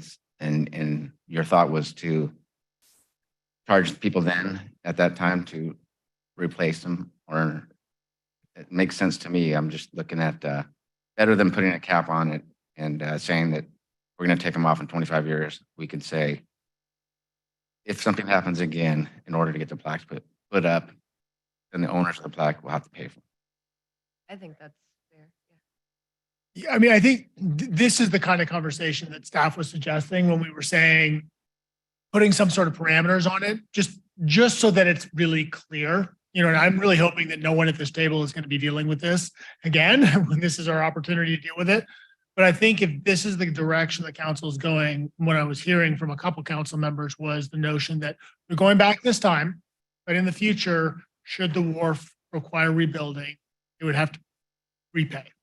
And I think what we would do then is, again, we don't have a motion yet, but if that was ultimately the motion, I think the thing to do would be to put that into the policy to get it, because otherwise I don't know how in the world 20 years. Yeah. So really try to make it abundantly clear. So we would be following back up. So I think if you're looking for a motion this evening, giving us that direction to come back with a policy that clarifies it, figure out to the extent that you can as a group, a body, what that language would look like. I think I would just add, though, that if we know that our insurance or FEMA or someone's going to cover it, so if we can include language in the policy that states we would seek reimbursement if something happened, and if we got, if it was covered, because this is a funding issue, right? And we don't know the answer if it'll get covered now, but it sounds like there's consensus that either way we're moving forward. But in the policy, to be really specific, that we would make sure to seek reimbursement, or to make sure that's included in the reimbursement when we would submit, either the insurance claim or the FEMA thing. I think that's really important. My other point also is that for those who are listening and will have them replaced, I think it's important to also acknowledge that they might not be placed in the same spot. Because that might be a challenge. I don't know if we've thought about that, but a bench might not be in the same spot, or just be mindful of that. I'm just saying that might not happen for everyone. Is that true, or can we make that? I'm looking at Jessica because that's probably really hard, right? I mean, yeah. We don't have a map of everything, I'm guessing. We just to clarify, we have a map. We know which plaques were on the wharf, but I guess what we're saying is if yours was third down from the entrance, it might be the fourth now or something, because. And it's going to look different, the wharf a little bit. It's going to bend in certain places. And so I just want our audience to know that literally the wharf will look different. And so your plaque might not be in the exact same spot. I think that's fair to be honest with the. Absolutely. I think the intention is to mimic what we have, but as you've stated, like the wharf will be different as a whole. So that is our intention, but the flexibility that you're mentioning is appreciated, because I know that is a concern of staff. And I would just add that I would recommend not putting any by the back. Thank you. Let's just make sure that doesn't happen. Bathroom. Oh, not by the back. Okay. I had just one more thought that I'm not sure if city council would really have jurisdiction over the art piece, or if that's being handled by the Wharf Improvement Committee.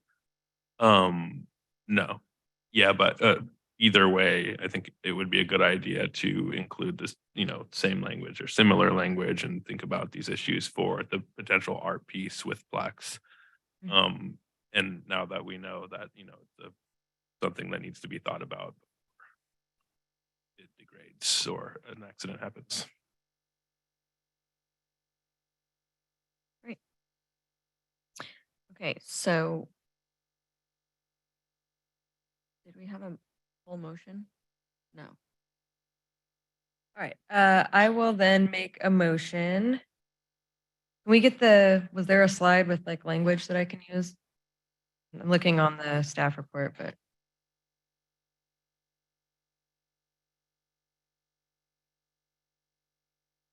So I'll make a motion to direct staff to reinstall all the memorial plaques and to, what would it be, return to us with the policy, with the language that we've provided this evening? Does that sound good? Okay. I'll second that. Great. We have a motion and a second. Maybe we have a roll call, please. Councilmember Brooks. Aye. Councilmember Clark. Aye. Councilmember Peterson. Aye. Vice Mayor Brown. Aye. And Mayor Kaiser. Aye. That passes unanimously. Thank you Thank all. you. Okay, so we will move on to 7D. This is the 1098 38th Avenue project introduction and the funding request brought to us by Ms. Herlihy.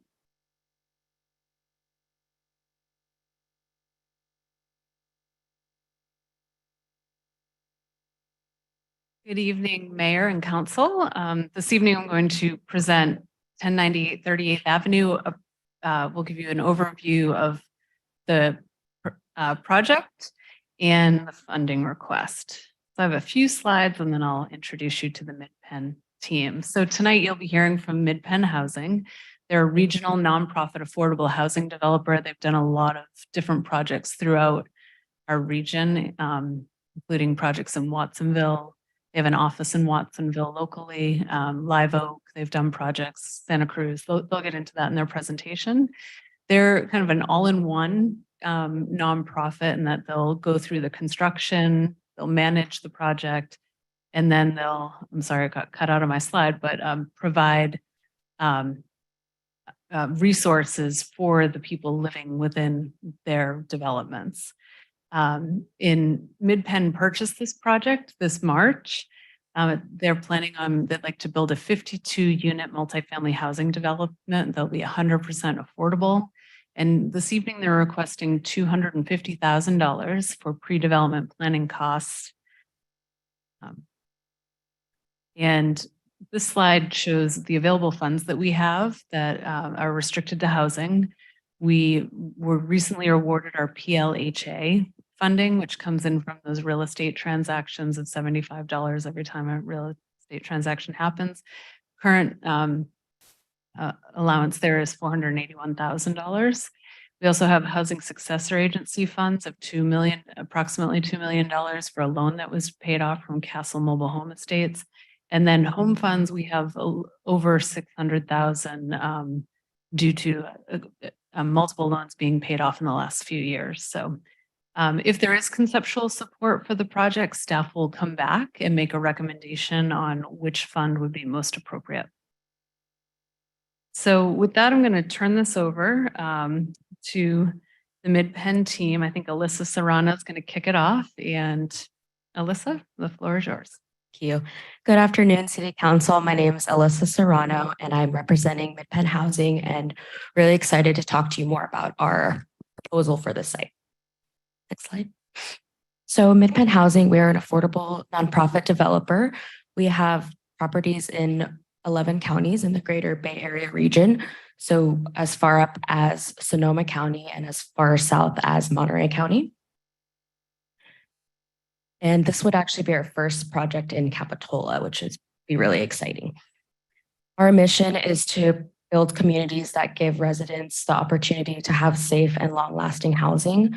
From the beginning of a project to the end, we really like to focus on our community engagement just to make sure we're bringing the region the best possible property to live at. We've recently been ranked number 21 in affordable developers in the country. But at the end of the day, what's really important to us is creating homes for those who need it and for providing homes to people of different backgrounds and across cities that desperately need the affordable housing. Slide. So this is our team. This project would be based out of our Watsonville office, like Katie said. Shweta Subramanian is our Chief Real Estate Development Officer. Joanna Carmen, who is here tonight, is a Director of Development. That's me, Alyssa Serrano. And then the project manager for this site is Vanessa Diffenbach. So here's just a quick snapshot of some of our local communities. So we have family housing in SoCal. That property is called The Farm. That's consisting of 39 units for families. Another family housing project we have is in Aptos called Parkhurst Terrace. Down in the left-hand corner is Moongate Plaza, located in the city of Salinas, and that's an example of one of our permanent supportive housing projects. So it's 90 units for individuals with special needs. And another population we serve is farm workers. So San Andreas on the right-hand corner is located in Watsonville, and it's farm worker housing. Another property we didn't include here, but we are the developer of, is Vienna Star Plaza, which is located on 1500 Capitola Road. And that's a partnership with Dientis Community Dental and Santa Cruz Community Health. So like Katie mentioned, under Mid-Penn Housing Corporation, we also have a property management company, and they really focus on the day-to-day interactions with the residents and just making sure all is well at the property and making sure their needs are met, as well as maintain good relationships with external neighbors in the surrounding area. Our operations and maintenance team are the people that keep our properties looking really beautiful and help sustain the property for the long-term use. Next slide, please. Our resident services department really tailors specific programs depending on the population that's living at the site. So that might look like youth after school help, homework help for family properties, or senior activities at our senior properties. And our supportive services would come in for more one-on-one case management. So overall, we can provide a variety of different resources, but really tailored to the specific need of that development. So that brings us to our site, which, like Katie mentioned, we acquired in March. So we will be getting into the site amenities and the surroundings in later slides, but just the basics is that it's located on 38th Avenue. The street parallel is 41st Avenue, which is a very lot of different things going on there. Bordering the site is also the future rail trail. This aerial shot does show that there's existing structures, but those were demolished before we purchased the site. So as you can see in the photo, it's vacant. There's no operations happening there right now. There's just some trees and the rest is vacant. So our overall vision for this site is to have 52 units of 100% affordable housing for families. 25% of those units will be set aside for special needs individuals. So that comes out to 13 units. And we're defining affordable housing here to serve residents earning 30 to 60% of the area median income. And it's based on the current area median income, so that could shift, but these are the estimate rent ranges for right now for 1s, 2s, and 3 bedrooms. So starting at the lower end for extremely low income at 30% and moving to the higher range as we get to 60% AMI level. And I'm going to pass it to our architect to share really exciting site plan designs.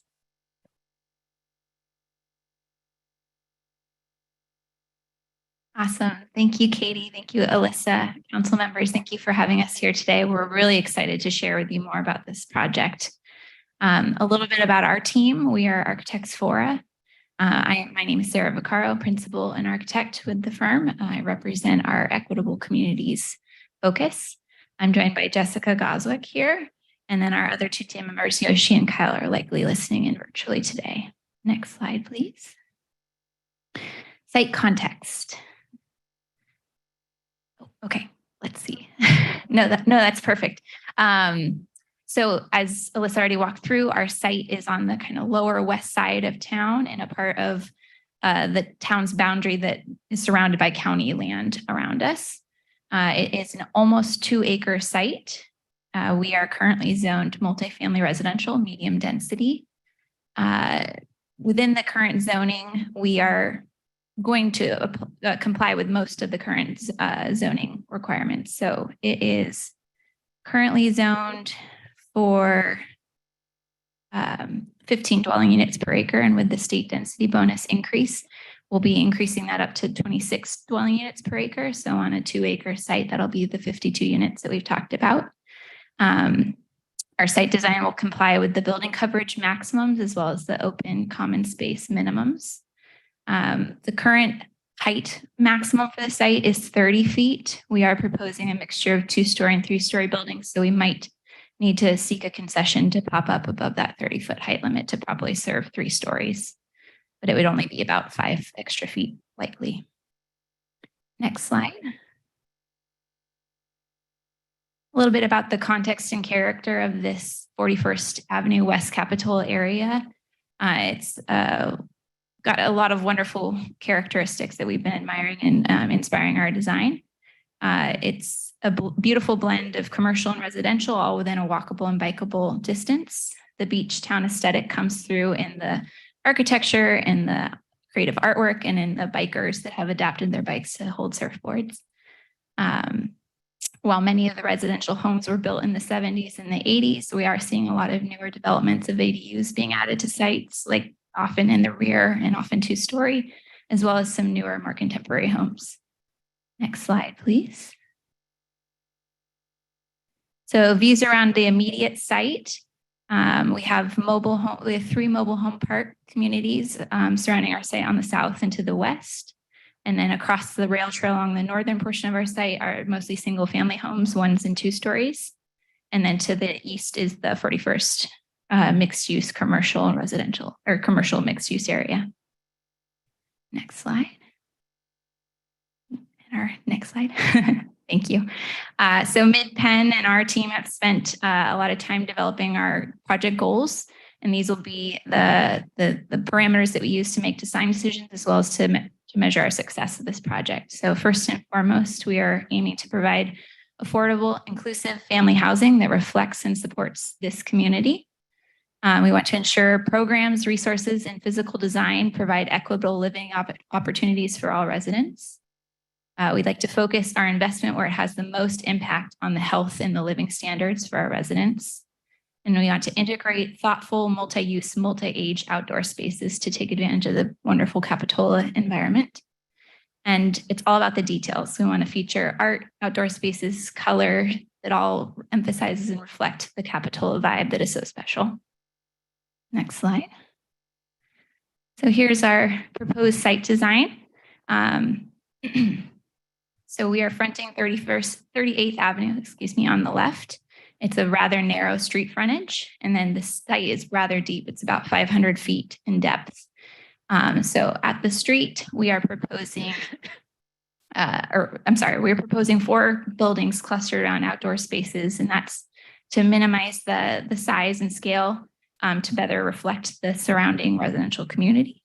The 2 buildings along the front, we're trying to create a strong street facade as well as a corner facade facing the rail trail with really clear breaks in the buildings to provide entrance for pedestrians and bikes. We're clustering most of our common area spaces, the community room, offices, resident support spaces around that first courtyard that you see. That'll have lovely southern exposure, be a really bright, daylit, active courtyard with outdoor dining spaces, gathering spaces for the residents, a lot of indoor-outdoor connections, really vibrant, as well as some ping pong tables, shuffleboard to bring a little fun to the courtyard spaces. And the rear 2 buildings cluster around the second courtyard space that will face north to the rail trail. And the activities in this space are really centered around children and youth having safe, protected outdoor places to play that are adjacent to some of the common room spaces, so parents have the ability to see their children as they're doing day-to-day life things. We also have some raised garden beds along the rail trail corridor there.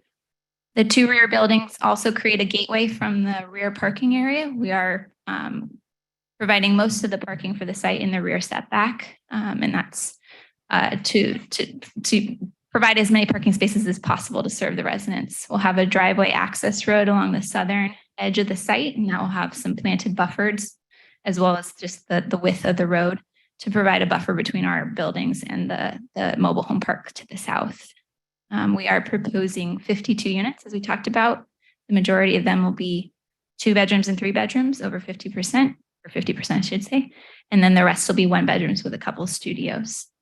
We're providing 67 parking spaces, or proposing, and that provides us a 1-to-1 parking ratio for the 1 bedrooms and studio units, and then a 1.5 to 1 for the larger 2 and 3 bedroom units. Next slide. Oh, and project and amenities. So on site, we'll be providing property management, resident services, offices, and spaces. We'll have a large community room with a kitchen that will open up to the outdoor courtyards. We'll have 2 laundry rooms, outdoor play spaces for children and youth, as we mentioned, as well as dining and gathering spaces to foster community amongst the residents. And we do have high resiliency and sustainability goals for the project of an all-electric building with on-site power generation. Next slide. Pass it up. Thank you so much, Sarah. So as mentioned by my colleague Alyssa, my name is Joanna Carmen. I'm the Director of Development for MidPenn's Watsonville office. I'm excited to be here today and really looking forward to working with all of you to bring more affordable housing to Capitola. So thank you. So you can see here a preliminary project schedule. This is as of now, and with this currently proposed project, as was just described to you today, we expect we would be able to receive our entitlements and local approvals within about a year or so, which would allow us to move forward with starting to apply for the funding required to build this project. That would hopefully, we would be able to start applying for financing in mid-2024 with the goal of breaking ground at the end of 2025. Next slide, please. So in that schedule, you likely noticed multiple financing applications built in. That is because affordable housing finance does have multiple layers. So I did just want to take a second to kind of break down some of the bigger pieces. So the tax credit equity that you see here refers to, it's about half of the sources that we bring in to build our housing. This comes from the federal low-income housing tax credit, which is allocated to the states based on population. We, MidPenn, would then go and apply for the low-income housing tax credit from the state. And as a nonprofit affordable housing developer, we don't have a large tax liability, so we sell those tax credits to those that have larger tax liabilities, typically banks or other syndicators, which bring together a pool of investors. They buy those tax credits from us, and then we turn around and in return, we build safe, high quality, affordable housing and maintain it at affordable rents over 55 years. That's sort of the exchange there. And then there's the conventional debt is referring to basically our mortgage. Unlike on market rate projects, our permanent mortgage is a lot smaller of a piece of the pie, because we're restricting rents to affordable levels for extremely low to low income levels in each county. And in this scenario, however, you're seeing we are currently projecting that our partners at the Housing Authority, that we would hopefully be successful in bringing in some project-based vouchers. And so that allows us to take on a slightly higher debt than if we through the voucher program. So that's there. And then we do expect to be able to apply for state funding to cover the majority of the remaining amount, with local sources providing that final gap source. We're currently projecting a total development cost of approximately $46 million. This is based on some recent projects that we have in construction right now with an appropriate escalator. And this is all as we see it today and likely to change as the current markets and financing environments shift. Next slide. So that just brings us to our more formal request. We are respectfully requesting and inviting the city to join us as partners in getting this project started with a pre-development loan of $250,000. This, combined with funds already provided by MidPenn, will allow us to move into and complete our community engagement process and entitlement approvals. We appreciate your time and consideration, and we're happy to answer any questions you may have as this meeting continues. As mentioned, in addition to myself, Sarah, and Alyssa, Vanessa Diffenbraw, the project manager, is also here to answer any questions today. So thank you so much and appreciate your time. Great, thank you. And I just want to add that we do anticipate that as their project moves forward, that they would probably be coming back to us to looking for additional funds for that gap for local funding as well. So our recommendation tonight is to direct staff to prepare a loan agreement to assist pre-development activities for the 100% affordable multifamily residential development or future development located at 1098 38th Avenue. And with that, I'm available for questions and Mid-Penn as well. Thank you. Thank you. Do we have council questions? I have one question. That you talked about the parking, was it 62 spots? Was that the? Currently showing 67 parking spaces. I have really enjoyed seeing what you've done down like at 295 San Andreas. It's a great place. I worked for the sheriff's office and we used to have a lot of calls there. Mid-Penn went in and made a beautiful apartment complex and changed a lot of things. One of the things, though, they had even more parking per unit than what we're planning, but several people park along San Andreas Road, which is fine. It's a public roadway. But with this project being said, there's not any off-street parking on 38th Avenue. So maybe we could look at increasing our parking numbers to help the people that live there. Wouldn't be fair for them to not have a place to park. Thank you.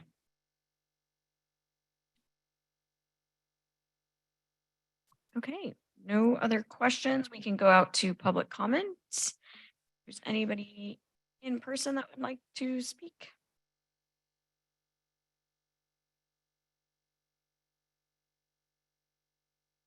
Mayor Kaiser, council members, I'm Tracy Weiss. I am here representing O'Neill as a neighbor and part of the business that is adjacent to this project. We just wanted to show our support and our presence here this evening as we're following along. So I just wanted to say thank you for your consideration, and we're here just kind of following along. So thank you. That's great. Thank you. Anybody else in-house? I don't see any. Do we have anybody online? We don't have any speakers on Zoom, Mayor. Okay, great. Well, we can take it back to council for deliberation. I'd like to make a motion to direct staff to prepare a loan agreement to assist with or pre-development activities for 100% affordable multifamily rental housing development located on 1098 38th Avenue. Second. Great. First and a second. Maybe we have a roll call, please. Councilmember Brooks. Aye. Councilmember Clark. Aye. Councilmember Peterson. Aye. Vice Mayor Brown. Aye. And Mayor Kaiser. Aye. Thank you. That passes unanimously. So I think we are sort of at our 6 o'clock mark here. We're going to take a brief recess. We'll adjourn back at 6:12. We're going to. Is that what you just said? No, 20. Oh, 20 minutes.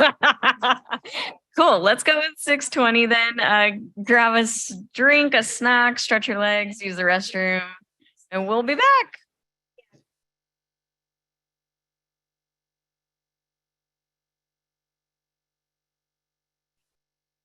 Oh.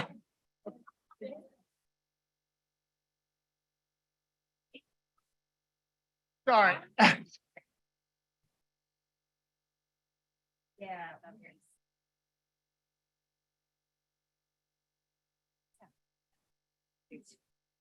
We'll get some food.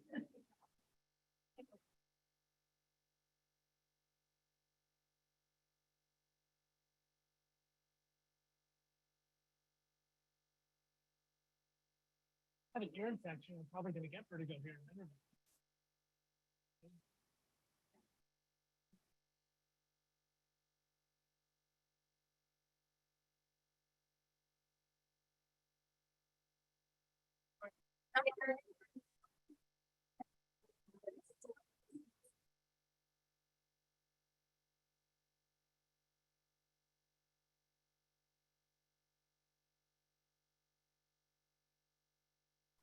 Yeah. Oh, okay, well, that's. Yeah. Guys, I'm just gonna empower you to enforce the.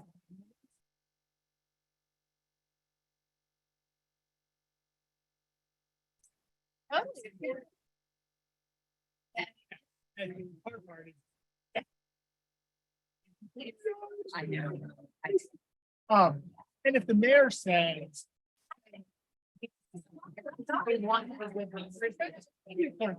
But this whole protocol stuff, that's.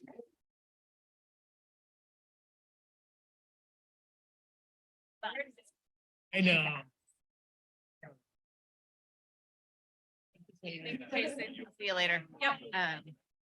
Getting out of here. Traffic will have settled down by now. Like it's but it'll be a no-brainer. Yeah. Yeah. Good thing.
No.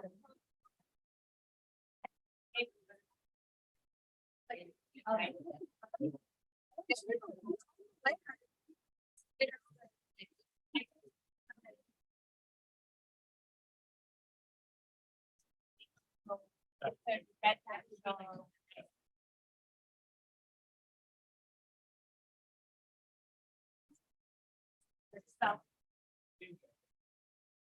Yeah.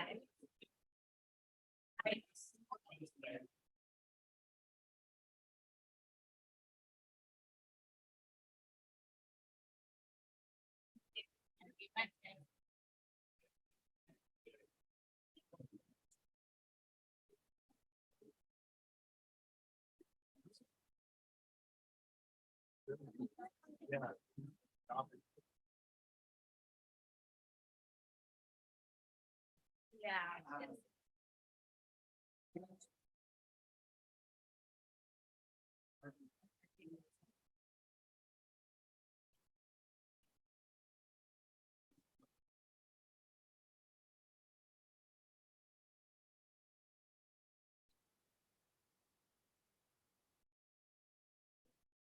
Yeah.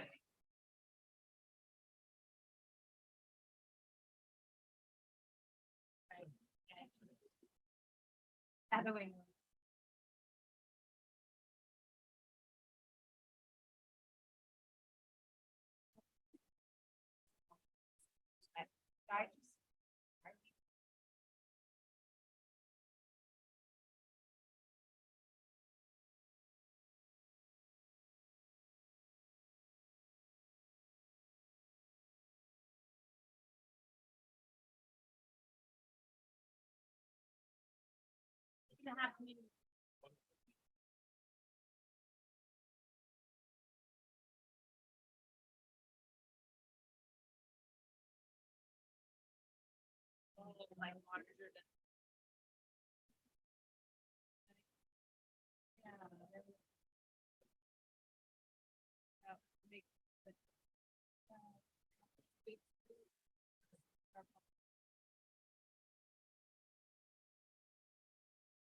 We only have one place.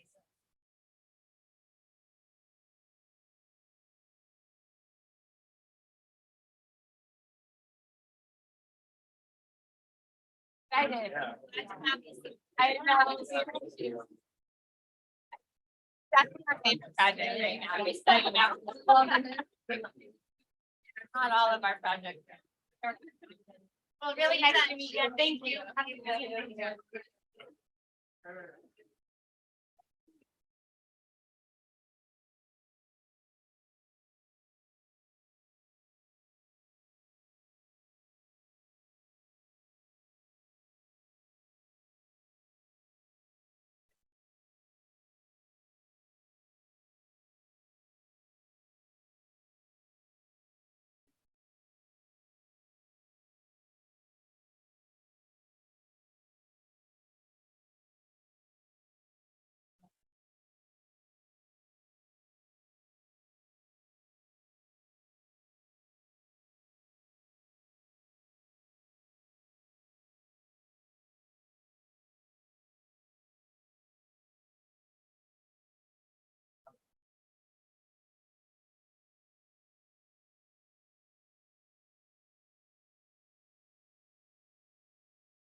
Okay.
All right, welcome back to the regular scheduled city council meeting. We are going to pick back up at item 7E, which is the levy of Capitola Village and Wharf Business Improvement Area assessments for the fiscal year 23-24. And we have Jim here.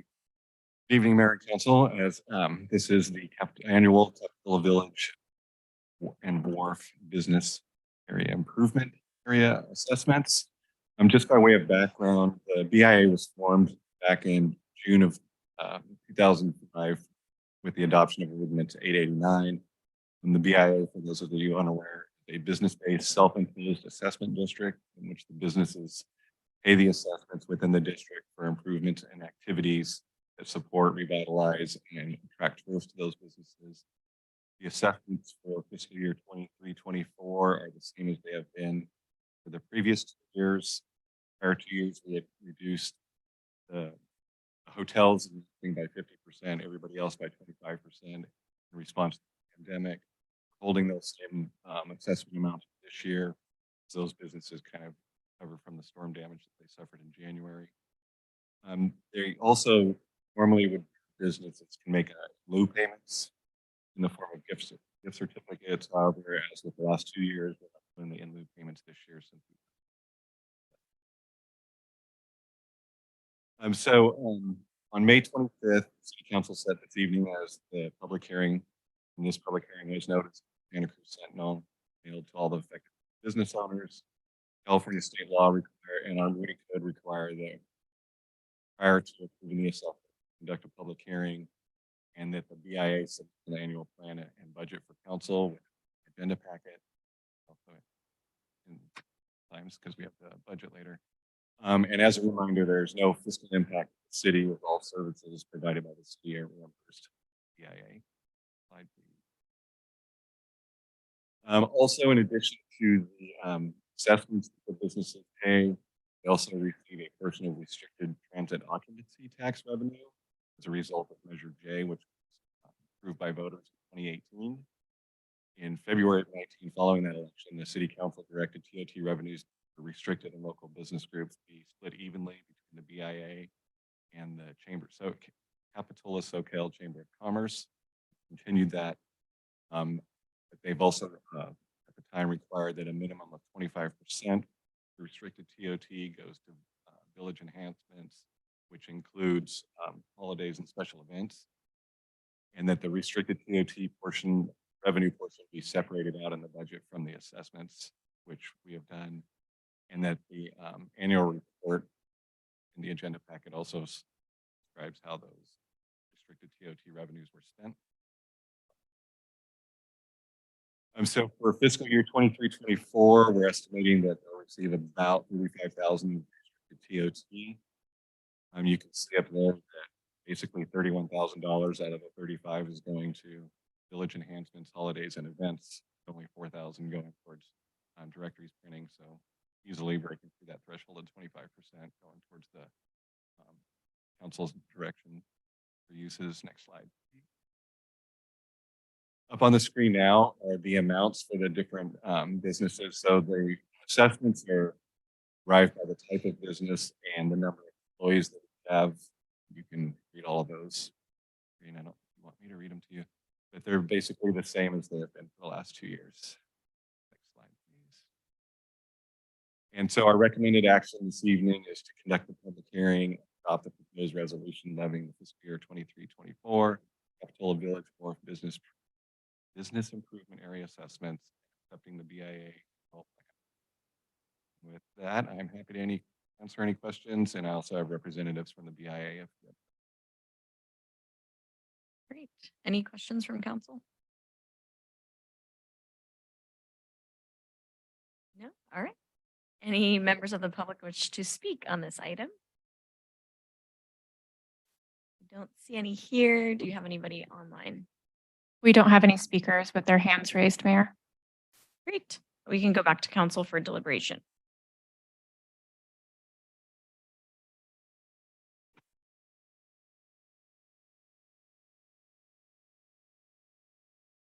I'm pulling it up. 1 second. I was. Yeah, Yeah. it's scrolling really slow on my end.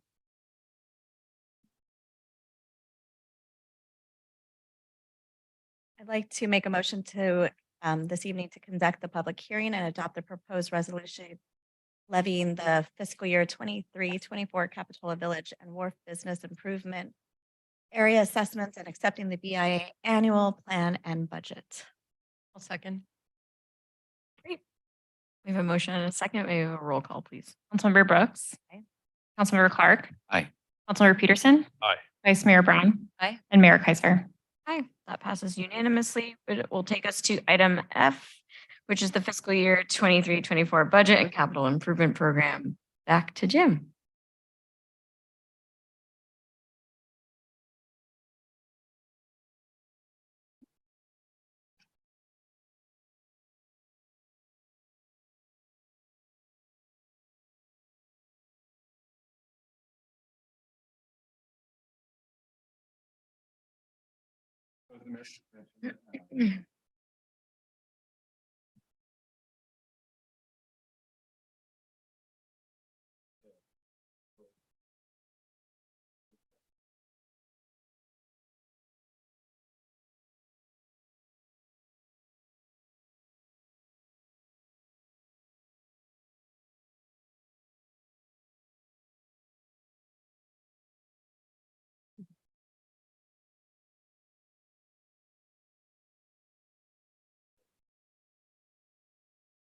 May 18th meeting gave direction to come back this evening for budget adoption. Slide, hopefully. Yeah, sorry. Had the last one, remember. So just to kind of review what we've gone through over the last couple of months, the operating budget for this year is imbalanced by design as we utilize available resources for city council goals. However, we are projecting an ending fund balance in June 30th of 2024 of 1.6 million, roughly. That consists of $100,000 set aside for the employee down payment assistance program, $954,000 set aside for future capital projects, and $500,000 as a target fund balance that we never like to go below. Again, just under $5 million going to general fund resources, going to capital improvement projects and city council goals. And I'll go quickly through those. The Jade Street Community Center renovation, we have 1.65 million. paying off the Santa Cruz County Bank loan, $725,000, $500,000 for pavement management, $235,000 for PD technology upgrades, $200,000 for universal design playground, and $2,000 for replacing our existing fleet with electric vehicles. Next slide. We also have $50,000 set aside or program for establishing city council long-term strategic goals, $30,000 set aside for LAFCO's sphere of influence study. A survey, we earmarked $25,000 just in case we want to do any surveying for potential ballot measures at the next election. Mall redevelopment committee, $25,000. We have 150 set aside for capital improvement projects, which include 50,000 each for water filling stations. And then these next two are just kind of seed money for these future projects. Hill and Bay Pilot Project and Esplanade Park Project. We also have $250,000 as we go through the all of the projects related to the storm damage. As Director Khan mentioned earlier, we have to pay for about 6.25% of all of those damages. We're estimating that to be about $250,000 that would come out of our emergency reserve. So we'll be replenishing that as well at the same time. Again, the employee down payment assistance program and future capital projects. Next slide. And then a few of the non-monetary city council goals that we've added into this last version that I had left out in the previous draft is adopt the Children's Bill of Rights, which I think we're bringing in July, bringing climate goals to the city council, and that's from our climate action plan, reaching out to the school district for a possible turf project at Monterey Park, encouraging local businesses to participate in the California Green Business Certification Program, exploring grants for potential makerspace at the community center, and researching intergenerational programs to connect youth with seniors and elders, possibly utilizing the early childhood youth program funding. As far as new projects getting funding, I kind of touched on these, but they're the Jade Street universally accessible playground, $200,000, the community center again, pavement management, and also up there is the Capitola Road rehabilitation. Those funds are 3 different funding sources that are restricted for road projects only, not general fund money. Next slide. I'm at the May 18th meeting. City Council gave us some additional direction as far as getting the final budget ready, proposed budget ready for adoption, and that included allocating $23,000 of ECYP funding to the Recreation Division for that particular restricted fund. And then on the general fund, we have net increases of a little under $25,000. It's actually a decrease in recreation funding of $5,000. It's the $23,000 that we took that we're funding now with ECYP funds, but we added $18,000 for the equity swim program. I had to increase the personnel cost. I had some estimates in there as negotiations were going on. I was a little bit shy there. Also increased contract services, $30,000 for a total compensation study. And we decreased the 911 JPA contribution by $2,900. They adopted their budget. It's a little bit high on that estimate. And then also those non-monetary city council goals have now been added into the city manager message where we list all the other council goals. At mid-year, which we discussed a little bit earlier, we'll be, as always, evaluating sales tax revenues over the next 2 quarters. Also watching some of our other key revenue sources, the TOT, cannabis, building permits, business license, that stuff. There is the potential, we did the second reading of the ordinance for the parking meter rates. If that goes through Coastal Commission, as we hope, then there is the potential to be increasing parking revenue at mid-year.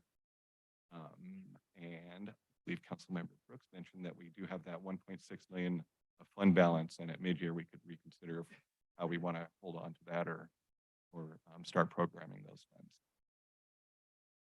This is a busy one. So general fund is structurally balanced, but again, it's out of balance this year intentionally, but we are balanced next year for the next 3 years up until Measure F sunsets in December of 2027, in which that time we do this point, our projections show us being unbalanced.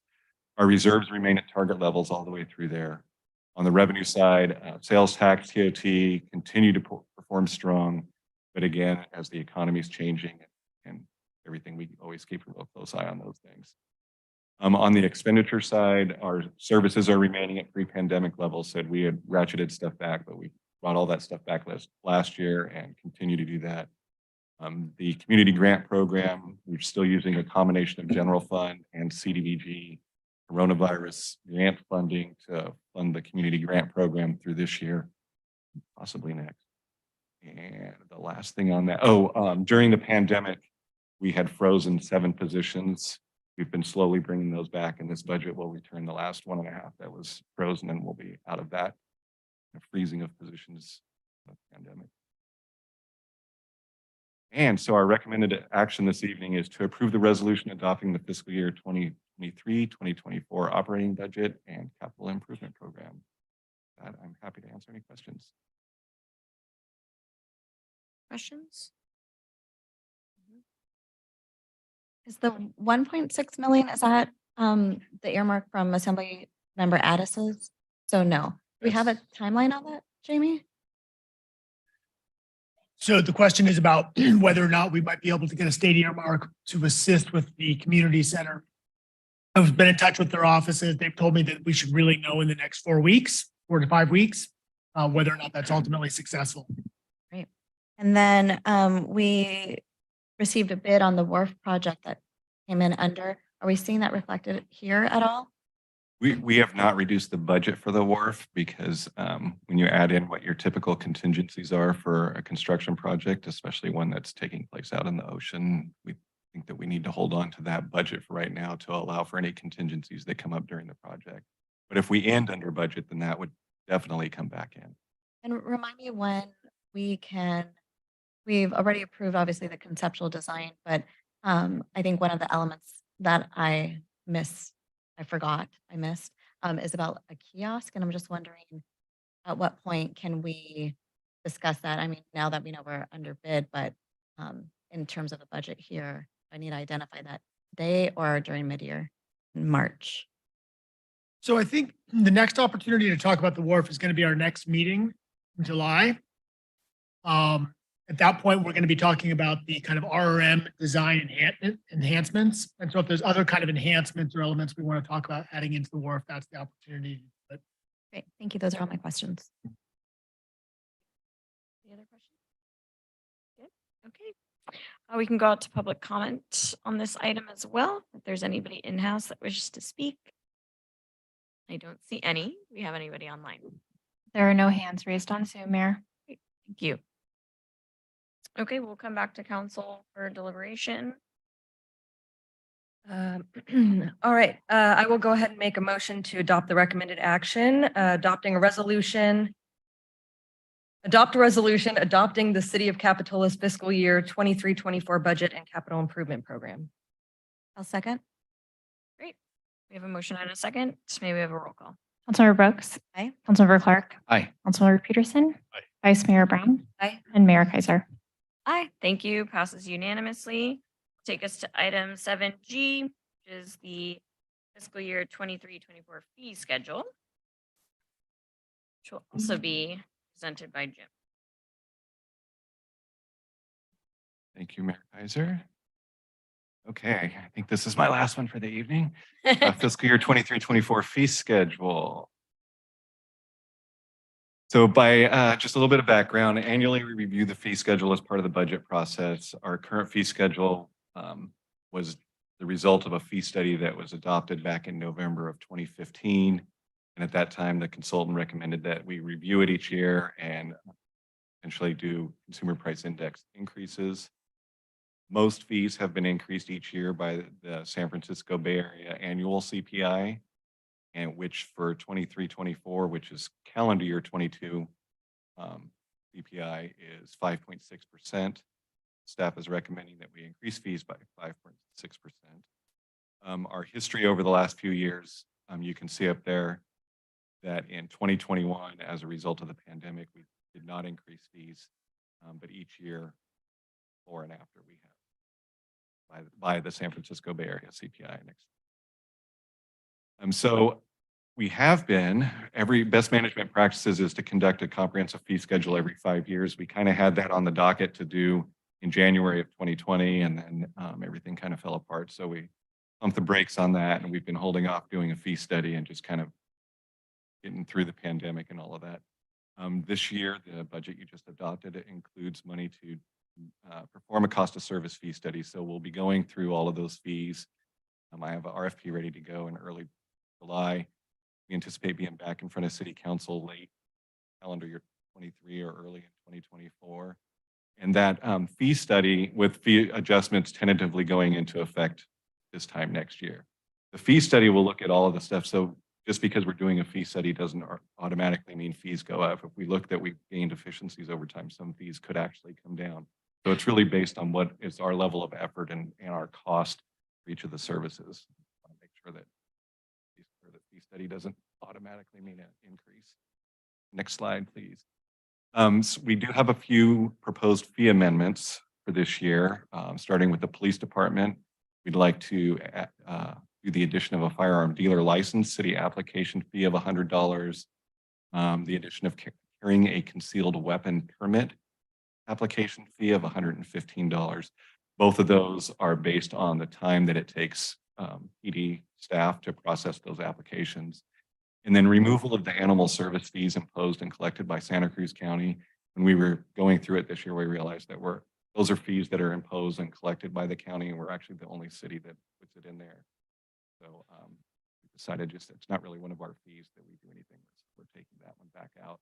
We can put a link on our website that links folks back, which is what all the other jurisdictions, and that links them back to the county website where the fees are. For the recreation department, we have a few to add, which are a drop-in and workshop registration fee of $10, a July drop-in activity fee, which is prorated cost of session. So if they start after the thing starts, it's prorated, they're not charged the full amount. The addition of a parents' night out of $25 to $31. I think that's resident, non-resident. Addition of daily rate program fee, $34.42, again, resident, non-resident. And then the addition of the art and cultural merchandise fee, which is cost plus, I'm going to go through these next three here. Cost plus 50%, the plein air application fee of $50, and the plein air art exhibition fee of 30%, or exhibition fee of which 30% is retained by the city, 70% by the artists. We've actually had these fees in place for a few years. They just were inadvertently left off the fee schedule. So I'm couching them as new, but several of those have been going on for a little bit. Next slide. So our recommended action is to conduct the notice public hearing and adopt the resolution adopting the fee schedule for 23. Answer any questions? Thank you. Any questions from council? Jim, I'm confused why we're bringing this forward today, but we're going to go out for the assessment. What was the timeline on that again? For the cost of fee service study? Yeah. I'll be issuing an RFP probably in early July. That's at least a 6-month, probably longer process. So we're doing the fee schedule for 23-24. The cost of fee study is going to be for what the fees are for the next fiscal year. Okay. I don't think this would live here, but our gun buyback program, where's that living? Is that living? That lives not a within the, fee, but that's a, no, it's not a fee. It lives within the police department operational budget, their law enforcement operational budget. okay, thank you. It was brought to my attention that the fee schedule for the bandstand in Esplanade Park, rental for 4 hours is $240, but then for the whole day, it's like $800. So I looked back at the original fee study, and the 4 hours, when I broke down the hourly rate, I think what they were thinking at the time was that you could do it for 4 hours, or a whole day would get you 12 hours. So that's why it was basically 3 times more. City council definitely has the discretion to charge less than what that fee study said. We just can't go over. So if there was an appetite by the council to maybe make that double, we could definitely make that amendment if you choose. Yeah, I have heard some concern, some people want to try to have events and they say they just can't do the whole 8 hours. So, but maybe we could bring it down to reflect 4 hours and 4 hours. If you do the math, that's lot less than $800. Yeah. No, we could, I think it'd come out to like 492 rather than the 800. I'd support that.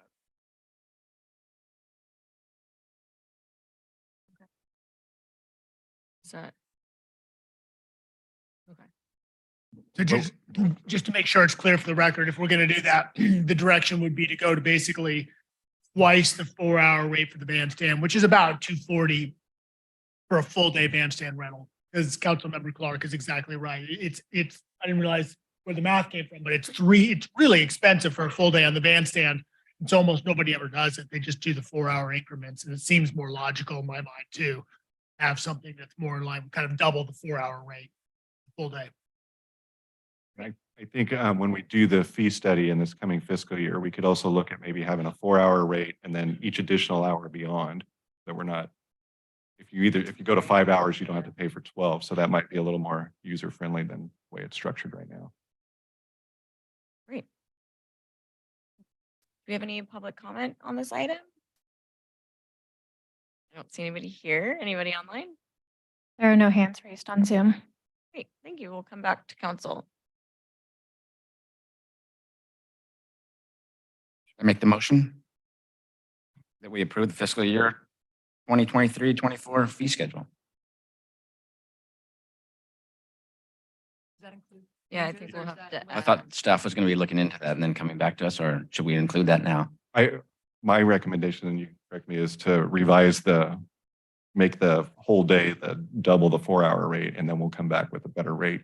Right. In my motion, I would like to include that. I'll second that. Great, we have a motion. Oh, I just see, do you think we should do like hourly though, instead? Is there, I mean, there's chunks Anything of it. after the 4 hours. So at minimum it's 4 hours, but if like the hula folks or wanted to rent it for like an hour or two, I'm just wondering how often, or was there some thought or policy behind that? So I don't we know. actually have, not to do a bandstand sort of deep dive, but we actually have an open play time at the bandstand on Sunday mornings, which is when hula and thank you, ukuleles are out there playing. So anyone can go there, no amplified music, no drums, but other than that, the bandstand is open for play. So they're not needing to reserve it or pay for it.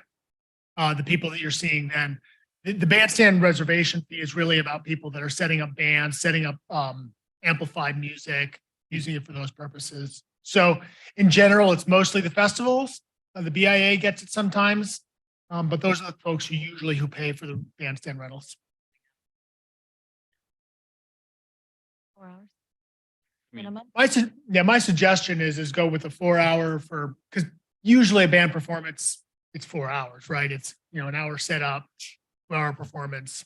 If it's been working, I'm fine with it. I just wanted to see if that would just alleviate some of the concerns that Councilmember Clark was suggesting, if it just makes sense to do it. As it would also be easier, like Jim said, to go beyond the 4 hour, somewhere between 4 and 8 or 12 hours.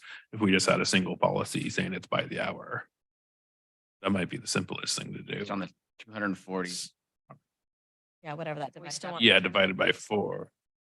But why should we? I guess, like, how would that benefit us when it would provide potential flexibility for people to utilize the space?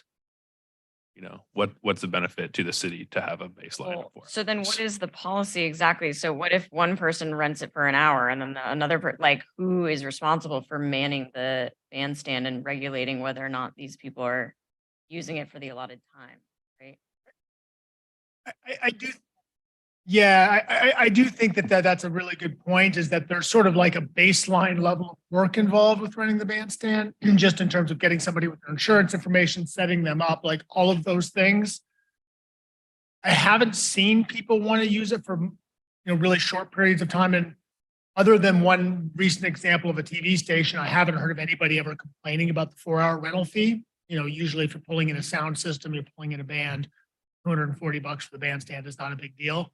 I think it would be great if we can get I think it goes to the police department, if we can get the application, at least just to state where it's coming from. If it's like, to apply for this permit, it has to be a minimum of 4 hours, based off of the comments you're making. I just want to be clear in what we're writing so that it correlates to our fee schedule, that it goes hand in hand. Not that we have to kind of come up with where we came, like this conversation and watching the minutes back at a different time if this comes up. I think I understand. So the form will just say 4-hour rental, 240, all day rental. What is that? There's no in between. Does that work? Is that? About, yeah, that there was 4 or 8 now, and then what was it next year? Or staff would come back to us with options for what it might look like for 4, and then every hour after 4. So if you want to do 5 or 6, but nothing below 4, because based on the staff time, and like the mayor said, then who's going to be enforcing? Who's going to be down there enforcing? Like, you had this for 2 hours, and your 2 hours is up, and now my 2 hours starts. So I mean, I think for tonight, I'm happy to move forward with Councilmember Clark's suggestion of the 4 hours, and then 8 hours is double what a 4 hours cost, and then staff can come back to us with additional recommendations for other alternatives. I can get behind that. I just want to make sure that the application is very clear. Yeah.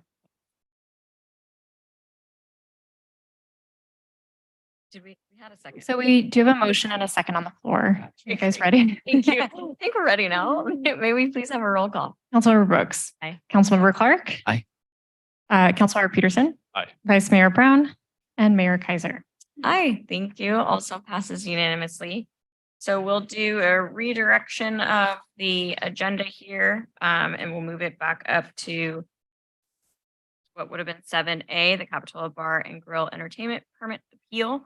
Unfortunately, I need to recuse from this item due to my employment at a neighboring restaurant. So I'm going to turn the floor over to our Vice Mayor, Kristen. All right. Thank you. We'll give the mayor a moment to exit the dais.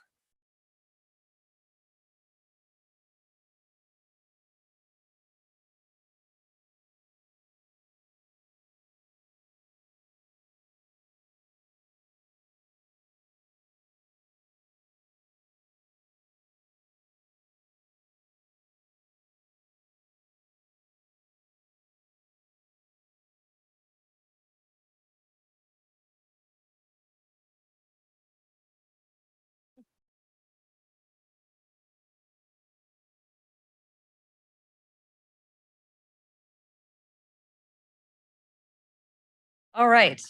So as mentioned, we are returning to item 7A, Capitola Bar and Grill Entertainment Permit Appeal. The recommended action for this item is to adopt a resolution denying an appeal of the city manager's decision to deny an application for a 2023 regular entertainment permit for Capitola Bar and Grill.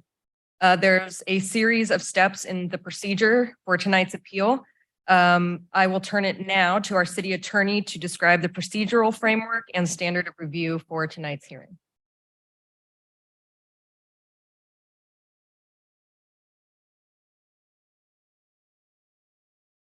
Thank you, Vice Mayor. Good evening. I'll just briefly go over the procedure to be used for appeals. This is a procedure that we have used in the past for appeals of decisions that come to the council. We've also, I'll just note, shared this appeal procedure with the appellant. So the Vice Mayor introduced the item. I'm now describing the framework. After the council can ask me questions about the framework after I finish this presentation. After that, Chief Daly will be presenting the staff presentation. Council will then ask any questions to Chief Daly. The Vice Mayor will then open the public hearing and invite the appellant to make their presentation. The appellant will make their presentation. The council may ask questions of the appellant and the appellant may respond. And then the Vice Mayor will invite the public to speak. Applicants may speak during their allotted, the applicants may speak during their allotted time, but not during public comment. Public comment is limited to 3 minutes per speaker or any other amount determined by the Vice Mayor. There will then be public comments from the public. The mayor or the Vice Mayor may ask staff to respond to any questions from the public.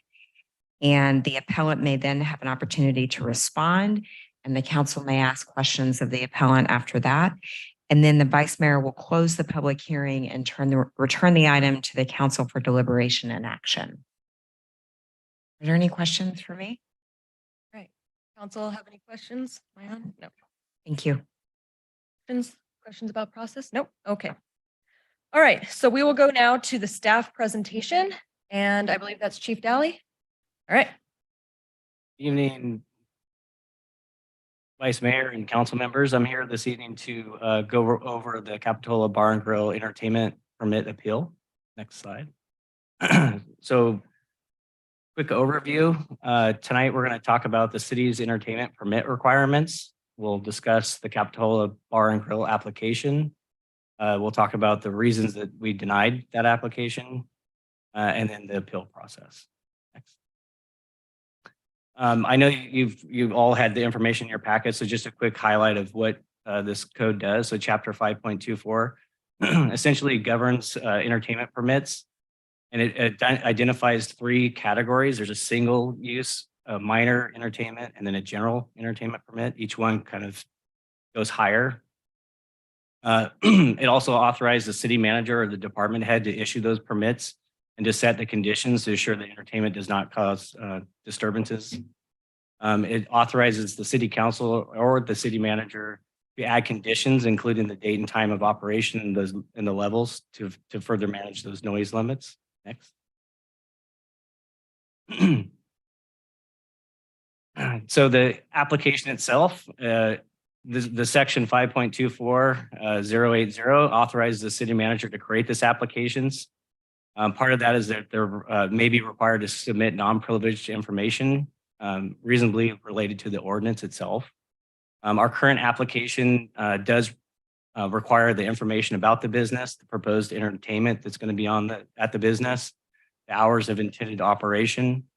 We do request the proper licensing. So if they haven't need an ABC license and also the fire inspections. And then we also require the property owner statement included with the property owner's signature. The current application that we've been using has been in place since 2018 and is consistent with all the neighboring jurisdictions. Next. So a little timeline as far as Capitola Bar and Grill. So Capitola Bar and Grill first received or applied for their initial entertainment permit in October of 2021. It was a minor entertainment permit. It was issued and valid for about little bit more than 6 weeks. It expired on December of 2021. They immediately applied for the permits are annually issued. So they immediately applied for a minor entertainment permit again for the next year. Based on the application, we did request that the permit be upgraded to a general entertainment permit, which is live music. The permit was issued in the summer of 2022. We did start receiving complaints about the entertainment at Capitola Bar and Grill. And then as we reviewed the packet itself, we noticed that the owner's statement had not been completed or did not have the signature. So they continued with the entertainment at the end of, or basically at the end of this last year, December 22, they then applied for a general entertainment permit. We received the application. It did not have the property owner's signature. Next slide. Which is why we denied the permit being incomplete. This is a copy of the the language as far as the property owner's statement. I know you have it all in your packet. Next slide. And then prior to issuing the final decision that we did meet with Capitola Bar and Grill, we researched the history of the property owner consent. All other permits do have that property owner's signature. Staff also looked at previous years, and we looked at every year that we had retained and verified that information. Next slide. Again, as we kind of approach the end of 2022, we met with not only Capitola Bar and Grill, I exchanged emails with both the landlord and Capitola Bar and Grill. We met with them in person. We also encouraged them to mediate both with the county, and then we also offered to sit down with everyone. After the entertainment did continue into January 2023, we did issue our final notice of decision, basically in denying that application. And then we received the appeal for this hearing on February 21st. Next. As far as in their appeal packet, they kind of highlighted four areas.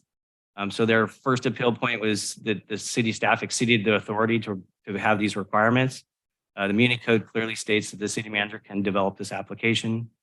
The code really is intended to protect not only the patrons, but the neighboring businesses in the residential areas.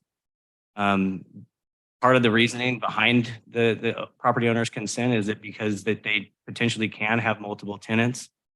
This particular building is that way. And then we want to make sure that everyone's kind of working together as a community. Appeal point number 2, the city should not cancel that permit unless there's good reason. We did not cancel or revoke the entertainment permit. We continued the permits that we did issue, we allowed them to continue. We just denied this application because it did not have the property owner's consent on it. Next.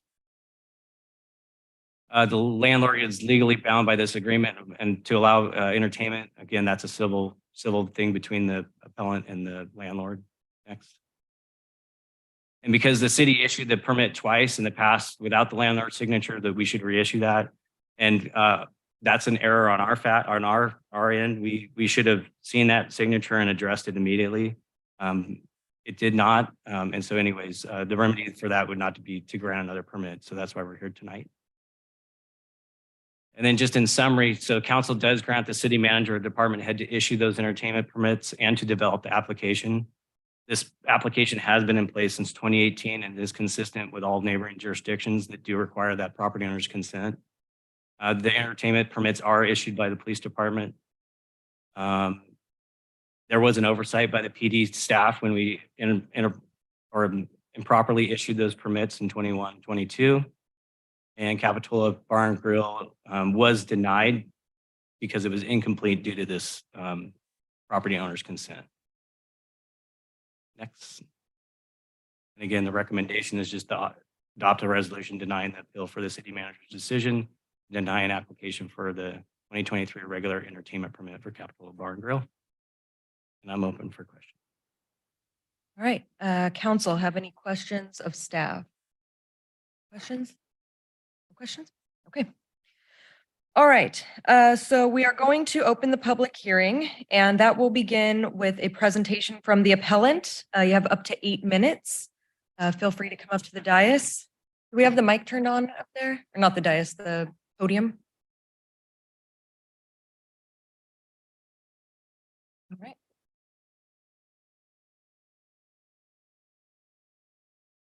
Good evening, everybody. I'm Michelle Strong from Capitola Bar and Grill. I got some legal things to say to start us off. As we said in our original appeal, if you decide to uphold the appeal and grant Capitola Bar and Grill an entertainment permit for 2023, there are at least 2 possible legal reasons for doing so.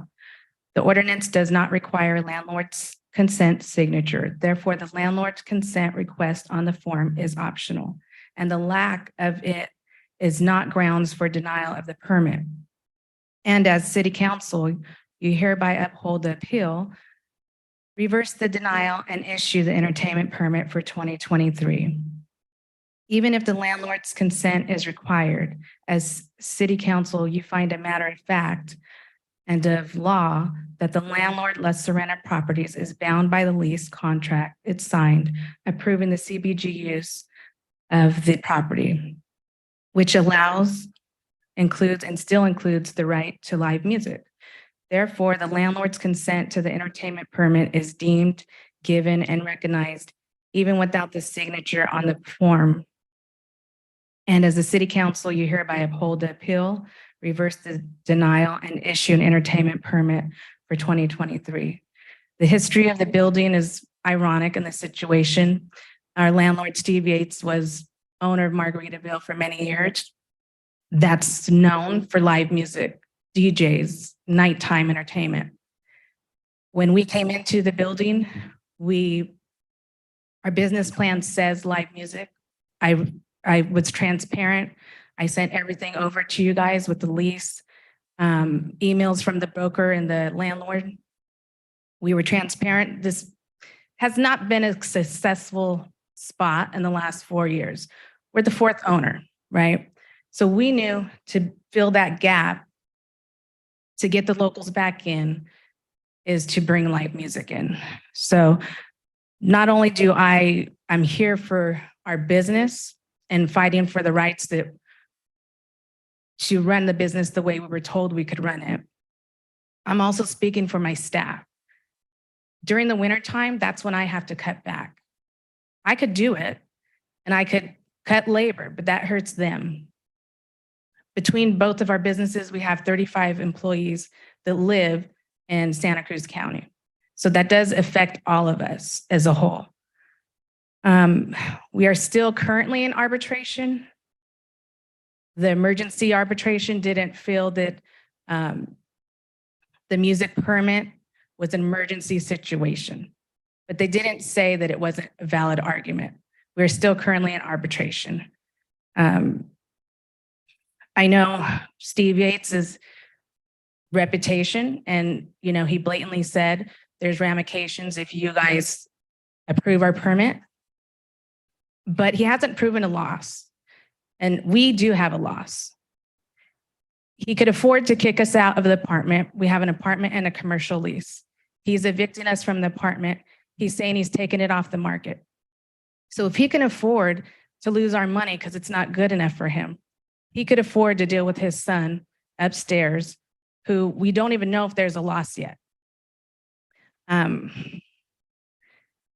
most important thing about our music program was bringing in everybody. We do it during the day. We try to be respectful for our neighbors upstairs and across the hall. We end by 7, 8 p.m. The blanket for the band down the street was practicing in their garage, and they could have music, but we can't. So it was also keeping the visitors here so they could shop, spend money in the village. That's our goal. And we're asking again, please move forward to uphold our appeal, reverse the denial, and grant our 2023 entertainment permit.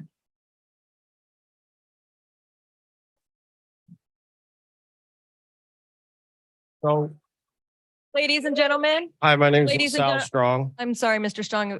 I'll give you your time in just a moment here. You have a couple more minutes. I do have to ask, in Capitola, we have a long tradition of respecting everyone's point of view. And some might not feel as comfortable speaking if there's booing or cheering or clapping. And that's something that I am going to speak to later when we open the public comment. But there is a certain level of decorum that we need to maintain within the public meeting. So I do ask you to withhold any kind of cheering or clapping, at least until the very end of the item. Mr. Strong. Mr. Strong, please continue. My apologies. Thank you. My name is LaSalle Strong. A lot of you know me out here. I'm a loving person. And I know I'm a big guy, but I have a big heart too. My main concern is, I've been hearing things like you guys been deemed to vote a certain way. And my thing is, I want you guys to do it for yourself. You're not going to lose your job. You have a certain oath to uphold, and that's what no one can take from you. And I had a meeting not too long ago with the chief and the city manager, Jamie, and they basically said, don't waste your time. $500, don't come out here, you're going to lose the appeal. I'm not going to let somebody sway me. Let's do this. Let's see. Because I have heart. I have belief. I came to this city with belief. Steve Yates doesn't have nothing to lose because he's got power. He has money. I don't.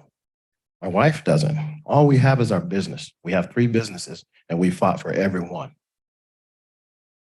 And I'll tell you one thing that Steve does have. He has power to sit at the table and mediate with us and make a compromise. That's what this is all about. It's just music, guys.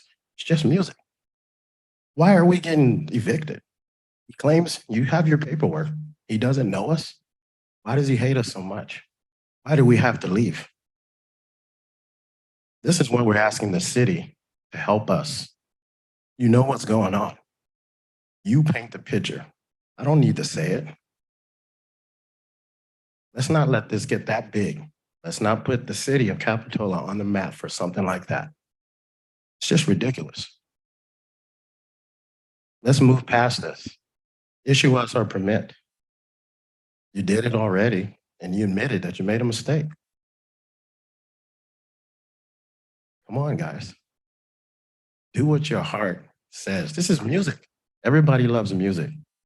We all come from something that reminds us something with music.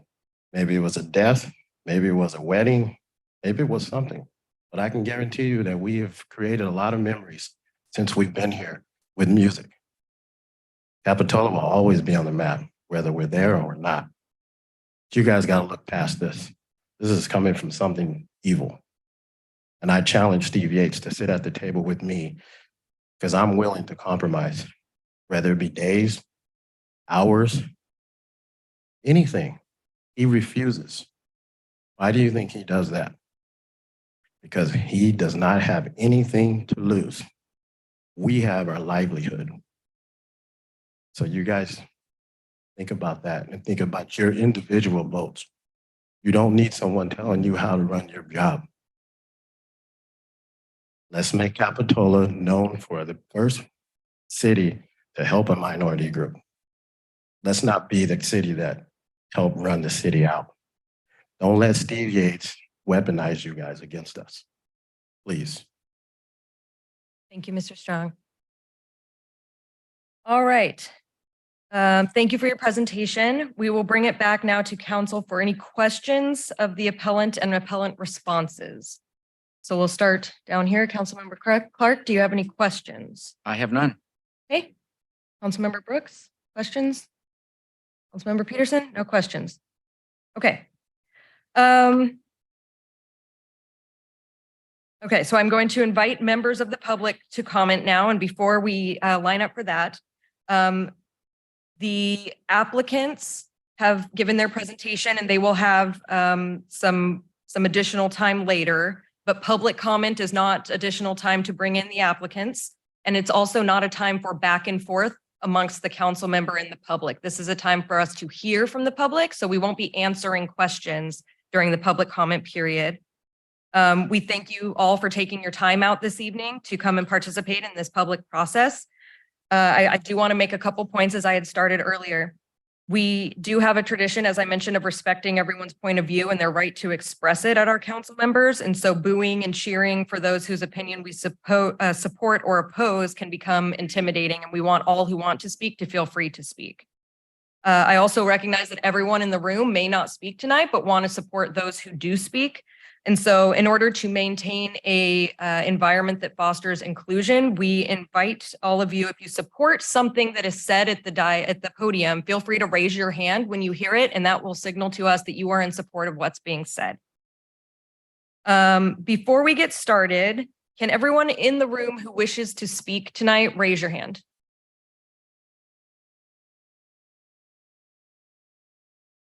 Okay. Okay. What's that? Oh yeah, how many do we have on Zoom? 4? Okay. All right. Given the number of speakers, we are going to have 2 minutes for comments on this item in accordance with Capitola Municipal Code section 2.52050. I am asking our city clerk to help us stick to the time limit. So do please limit your comments to the 2 minutes. Please be respectful of the clerk if she tells you that your time is over. And with that, I will open the public comment for members of the public. Please feel free to come up to the podium. You can form a line or come up as you feel comfortable to do so. Feel free to state your name if you'd like it in the record. What's that? Oh yeah, okay, yes, please state your name if you want it in the record.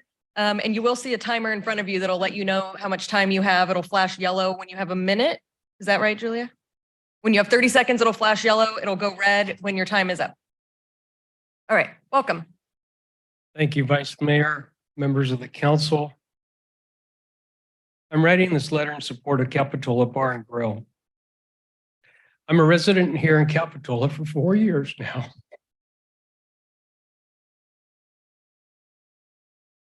I'm sorry. I've recently taken a position bartending at CBG, Capitola Bar and Grill. I'm asking for your support to the music program at CBG. The music in the village is part of the culture of Capitola. I've been coming here for over 50 years with my children to vacation. And the reason we chose Capitola is because of this culture. It's one of the primary attractions for locals and for visitors. CBG is located right on the corner and right on the beach of the Esplanade. Music, dancing, good food, delicious drinks all go together with the Esplanade and the other neighboring businesses that have music. This location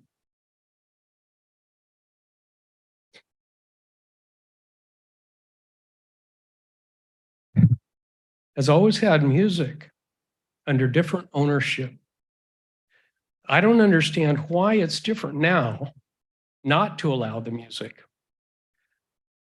And I understand all the previous comments and rationale for some mistakes that were made and so forth. Even more so now since the Wharf Houses closed, as they were a popular place for music. Besides bringing music, fun, culture to Capitola at large, it brings revenue for the city.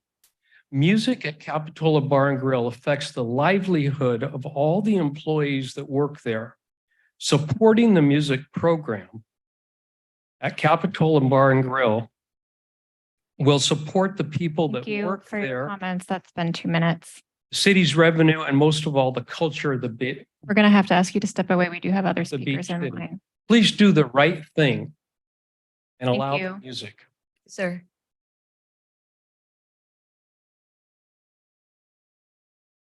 Hi, my name is Serena Wagner. I'm a local real estate agent and I live here in the village. I'm also an employee at Capitola Bar and Grill. I'm also a single mother, and with real estate being difficult this year and all the difficulties we've had and coming out of pandemic, a lot of us need music more than ever. And we need the ability to create income in our town. I expect as a village resident to hear music. I hear it every night, all the time. So for anyone to complain about loud music, I think that's what happens here. And we move here because of that. It was a dream come true of me at mine to move here. And I just want to also, from a real estate perspective, I don't understand how they have the legal use as a commercial property, how someone could get involved in that legal use. I think that you have liability on your shoulder, and I want you to not end up in a further lawsuit. And so I want you to approve this tonight.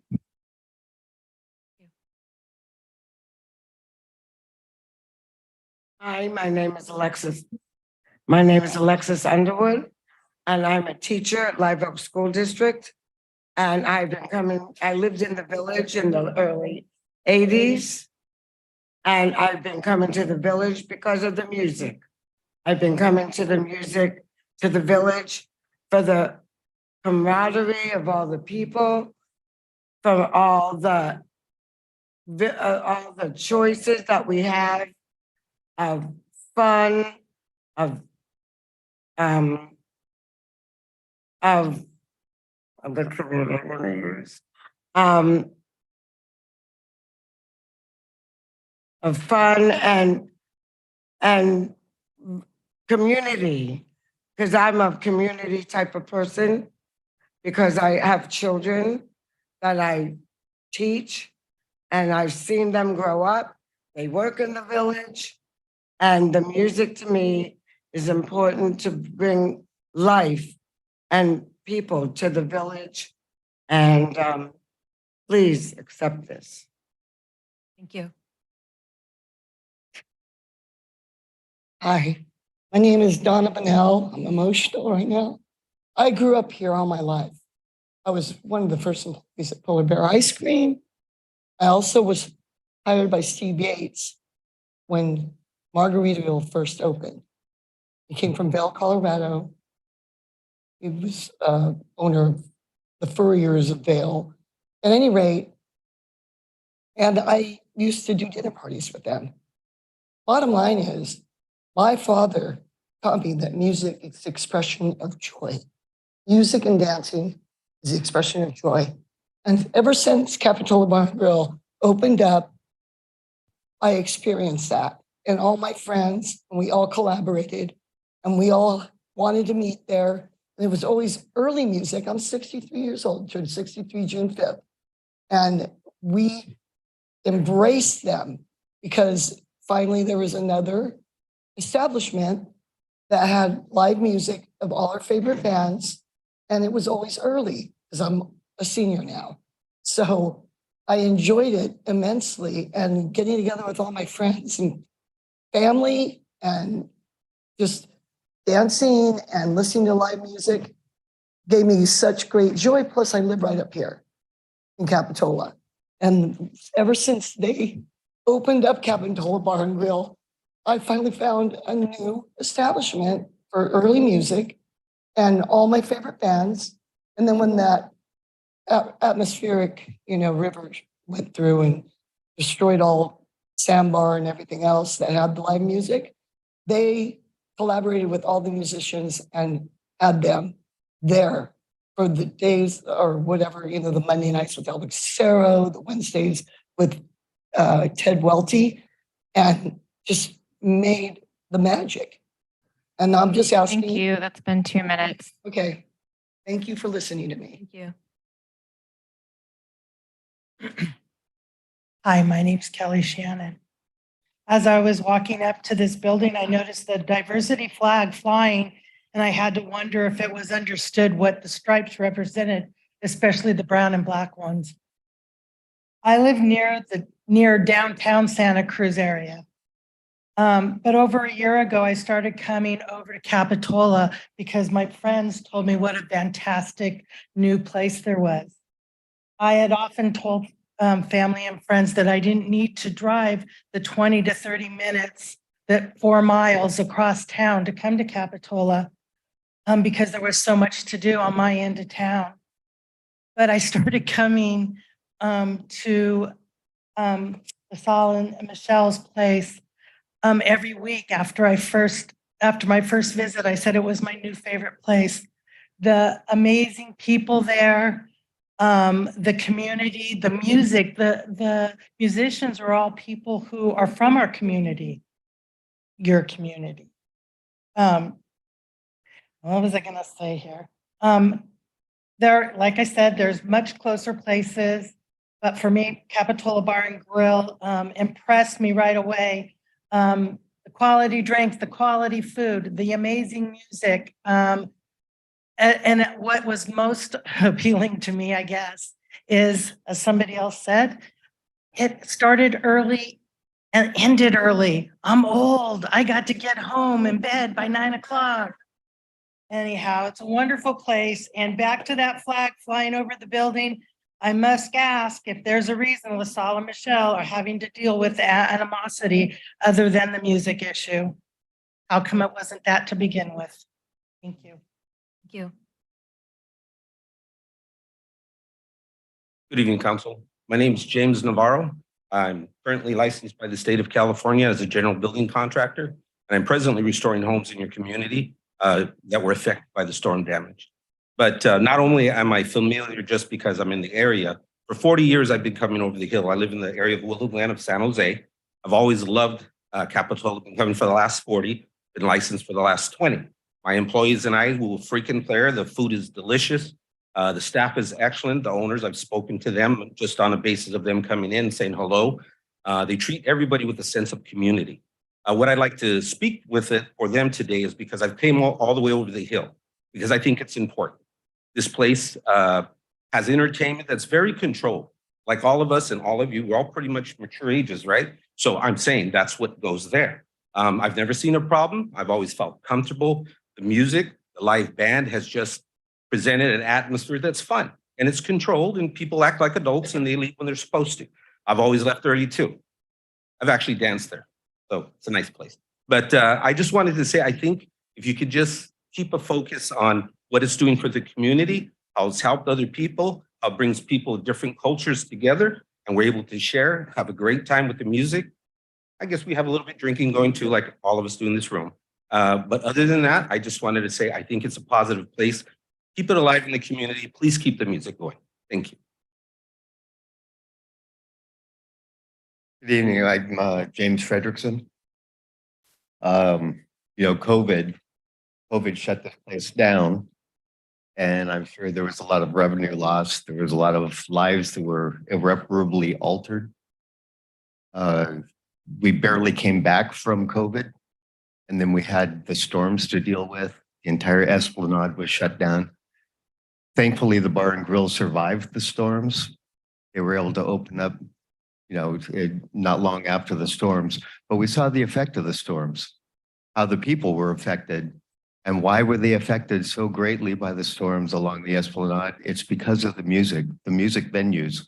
There are already too few music venues in the whole Bay Area. More bands than there are venues. More people that want to see those bands.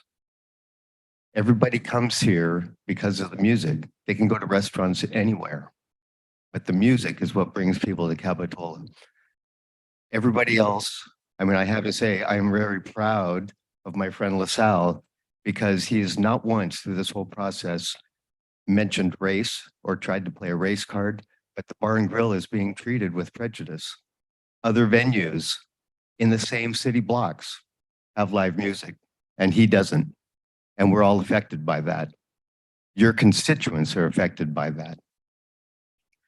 The city council doesn't want to get into a dispute between a landlord and the tenant, but by your actions, you have inserted yourselves into that process.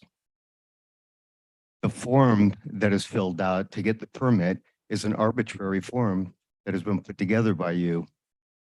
And the line where the owner has to sign is also arbitrary. I say take that out away. Thank you for your comments. It's been 2 minutes. You know how to finish it. Don't get in We ask between that them. you step aside so the next speaker can speak. Okay, so my name is Patricia Timberg. I'm a teacher, high school, whatever.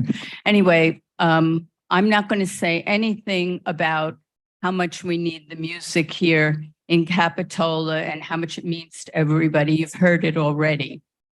I am really upset, and I'll tell you why.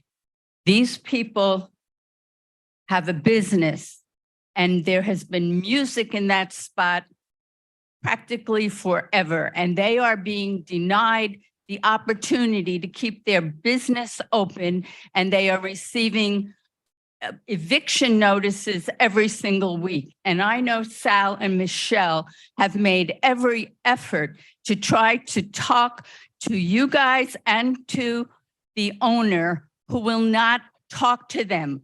What is that all about? What kind of city is this? And if you want to go down in history as being the first group of people to deny a minority couple business the opportunity to be here, then you are breaking your oath like so many other public officials we know these days do.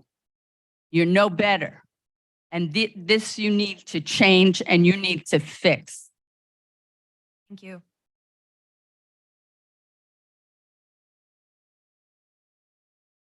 My name is Crazy George, professional cheerleader. I go by George Henderson.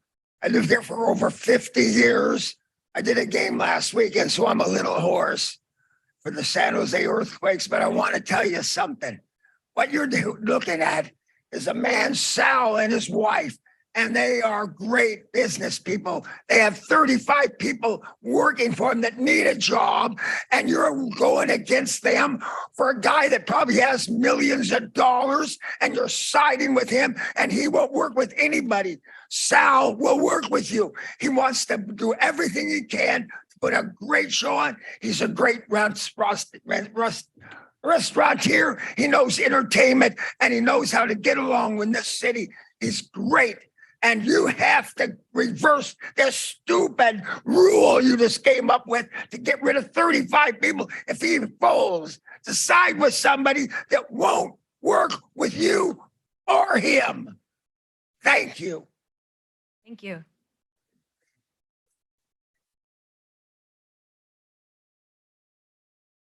My name's Glenn Bransford. I'm a local, grew up here with my family, both played music from Santa Cruz, and we love all the events in Capitola. Been here. My great grandfather lived here, and just want to support the live music that we have here and the culture that we've grown to know and love here in Capitola. Thank you very much. Thank you. My name is Don Williams. Not only am I a professor up at UCSC, but also been working at Cabrillo College for the last 15, 20 years exact. 36 years resident in the Santa Cruz area. And I keep my ear to the ground. I put a lot of folks in office because of the amount of students that I know. I'm also the first president of the local NAACP. And I have a son, I call it a son, who runs the national chapter, nationwide youth chapter NAACP. Where at any time I call him up, he comes. And he comes all the time. What I'm trying to say is simply this.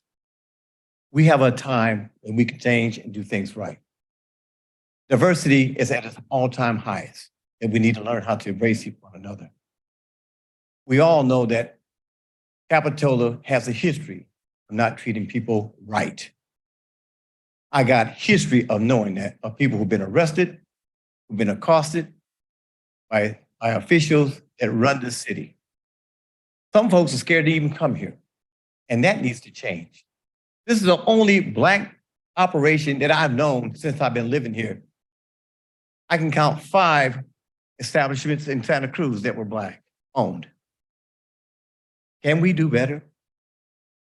Can we change the polarity of how we do in this city? I know we can. I believe in you. Thank you. Hi, my name is Dwayne Garner, and I used to live in Capitola at Plum Street in the apartments back when there was a liquor store on the corner. I live on the west side of Santa Cruz now, and I played softball with Hurry Back In, Don Nevin. I played flag football with Capitola police officers, and I just want the council to try to come up with some kind of compromise in this situation so we can keep this going. I don't know what that would be. I don't know what it is, but I'm sure there's something that we can do, make this work. We all know what's happening. And I don't need to go into detail about that, but can you do a temporary permit, put some restrictions on it? You know, just think of something. How to do something. There's got to be something. Thank you. Hi, my name's Chick Goodman. I've been listening to music in that building since 1972. That was Capitola Joe's back then, had the only live music in town except for Max Patio and Jimmy Del Piero had a piano bar. To say that music doesn't belong in that building is absurd. Other people in the building, Mr. Toots is playing music right now. But the ordinance does not require the signature of the landlord. So, I mean, what are we doing here? Why are you not allowing music? Somebody mentioned earlier, for us old farts, we get music from 5:30 to 8:30. That's a time when we come to town. When we come to town, we go out, maybe get a slice of pizza by heart, maybe go to the Sandbar, buy something else. You're bringing people from all around for the music. Now, that's especially important in the winter. In the summer, sure, every place is full. It's a summer resort. But in the winter, when they have that early music, people come to town. When they're in town, they spend money. So your vote today helps all of your businesses down there. It's an entertainment district. That one place would not be allowed to have entertainment when virtually every other place on that street has entertainment now. That's just doesn't make sense.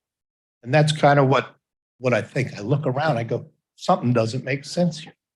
Something is wrong here. Something is really wrong here. If some rich guy who lives in Hawaii, who's an absentee owner, who doesn't show up for the arbitration hearings, and he's the one, I mean, what's that old Rolling Stones, under my thumb? Are you guys under his thumb, or are you voting for the people of Capitola? Pick one. Thank you. Hi, my name is Nancy Williams, and I've been in this community for over 30 years, and I stand with and in support of Capitola Bar and Grill. And I stand with that, saying that, like my husband said, this is a minority-owned business, that people like me don't have a lot of places to go to feel comfortable or a sense of belonging and inclusion. And in that space, I find that, and I think that is crucial and important to include people of diversity. I also want to say that it's mentioned that the ordinance does not need the landlord's signature. So that should be taken into account since you're looking at legality. If that isn't required, then that's something to consider as a priority. Also, they've had it for 2 years without his signature, so you already set precedent. And it seems as if bringing that up now is just some excuse to fit into some other person's narrative. And so I ask that you reconsider that, because we stand in support and we stand with Capitola Bar and Grill. Thank you. Hi, my name's Dawn Campbell. I don't do public speaking, but there was a point in your presentation where you kind of glossed over the fact that there's a history of no landlord signing the application. So I find it very ironic that Sal and Michelle are being singled out when everyone else is having live music. And I know there's probably a few establishments that go about having live music without even applying for a permit. So once again, it's mind-boggling to me that you've denied them their right. And there's not one person that come up to stand here to say they don't want them to have music. So I hope you'll consider reversing your decision, because it makes no sense. Thank you. Thank you. Any further public comment in person? Okay. We will go now to public comment on Zoom. We don't currently have any members of the public on Zoom who have their hands raised. We have attendees. If there's anyone who would like to speak, please raise your hand and we can unmute you. We'll give it like 10 seconds.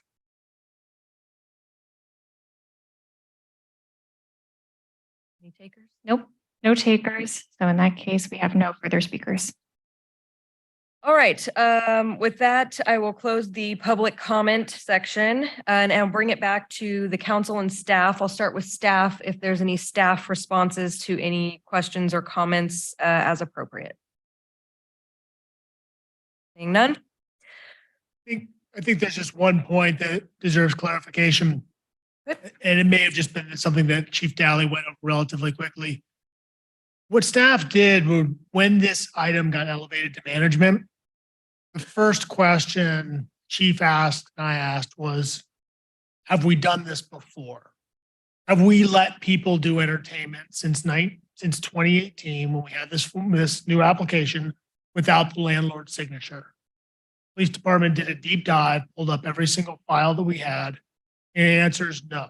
We interviewed all of our staff who've overseen this program. They recounted two stories of literally going around, running around the village, trying to get the landlords to sign, trying to get the folks to get the landlords to sign these applications. So this isn't a situation where this is a standard that wasn't being enforced previously. It's always been enforced. Every other application had it. We had a transition in our staff team during the pandemic, and unfortunately it was missed. It was a mistake on staff's part.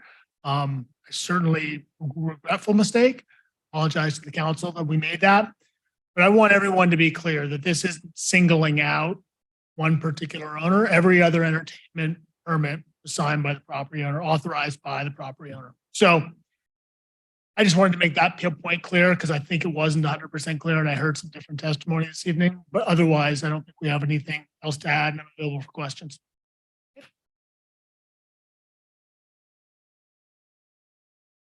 several speakers raised issues that they care, including the Strongs raised issues that they characterized as legal issues.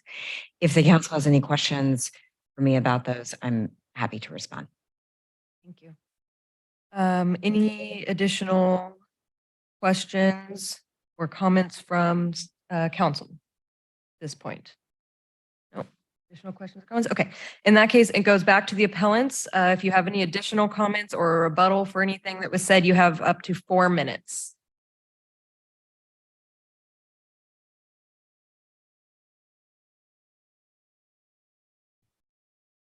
Hey, back again. I would like to first rebuttal what city manager said, and he made a comment that he ran around to all the owners to get the signature. He was pushing that. They haven't done it for us. So where is that running around when it comes to us? Also, I'd like to add that Mr. Yates, he isn't here. He doesn't care. Doesn't care about the city. Doesn't even live here. But he's weaponized you guys for sure. And I think you guys should think really hard about that. I want to thank everybody here tonight as well, everybody that spoke. You guys, I know this has been really, our struggle doesn't end today. Like I said, we are on the brim every day of getting eviction notices. For the most recent one this week is my satellite. My security cameras are in violation of my lease, so he wants to evict me for that. This right here is a stack. And these are one, 2 pages. This is a stack of eviction notices that I get once per week. The story always changes. My issue is we pay over $200,000 a year towards that building. Commercial lease, a residential lease. We pay the property taxes portion, maintenance on the building. So it is alarming that somebody that we give that to for his property has never wanted to meet us, never wanted to compromise with us.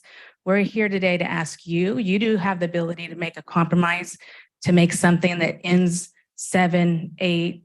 The natural noise ordinance blanket across the county, I believe is 10 p.m. for everybody. So technically the neighbor next door can have a band in his house till 10 p.m. So we're just asking for the same kind of compromise to be able to do those things once or twice a week, whatever the compromise ends. My fear is that if this landlord, this tenant start setting the precedence of we can complain before 10 p.m., a lot of the other neighbors and the other businesses and the landlords are going to start fighting amongst each other now, because now we're going before 10. So now that opens up the door for the neighbors of Corkenfort to start complaining to their landlord. So we're asking for something, a compromise before 10. And I didn't want to forget, but Vice Mayor, if you could explain as well what vote we're looking for. We don't do this every day. So everyone keeps asking me, do we want a nay or yay? And I said, I don't really know. So again, I appreciate everybody here. It's something, our livelihood is at stake, not just for the music. This is more than music. He wants us out of the building. And every day we're fighting. And I'm tired, you know. I just want to run my businesses. That's all I want. This is a dream. This is our dream coming true.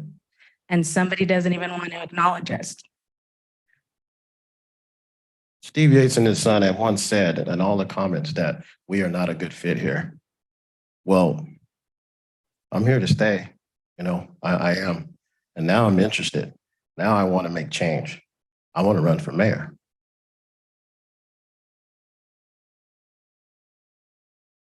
Thank you. Thank you. All right. Where are we? Any additional questions of the appellants before we return? Questions? Okay.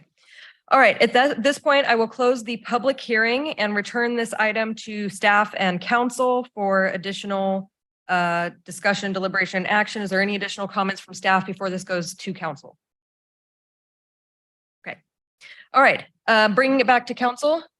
Started at that end last time. I'm going to start at this end this time. Councilmember Peterson, do you have any comments that you would like to make as we deliberate? I can come back to you too if you want. Okay. Deliberation, comments. You can make an action if you want for the sake of discussion. And let me just clarify real quick because I do want to clarify. It was asked, the question of what vote are we looking for will depend on what the motion is. So we don't know we don't know what the motion is going to be made for the action. And then there will be votes amongst the council members of yes or no on whatever that motion happens to be. And I'll explain what it means once it happens. Go ahead. Okay. So I've always been really transparent and honest with the two of you. So my comments today are status quo in the conversations we've had. So although there was staff oversight in the early stages, it is clear to me that it was a mistake, as mentioned by our Chief Daly, made during a worldwide pandemic, which is unfortunate, and I'm sorry for that.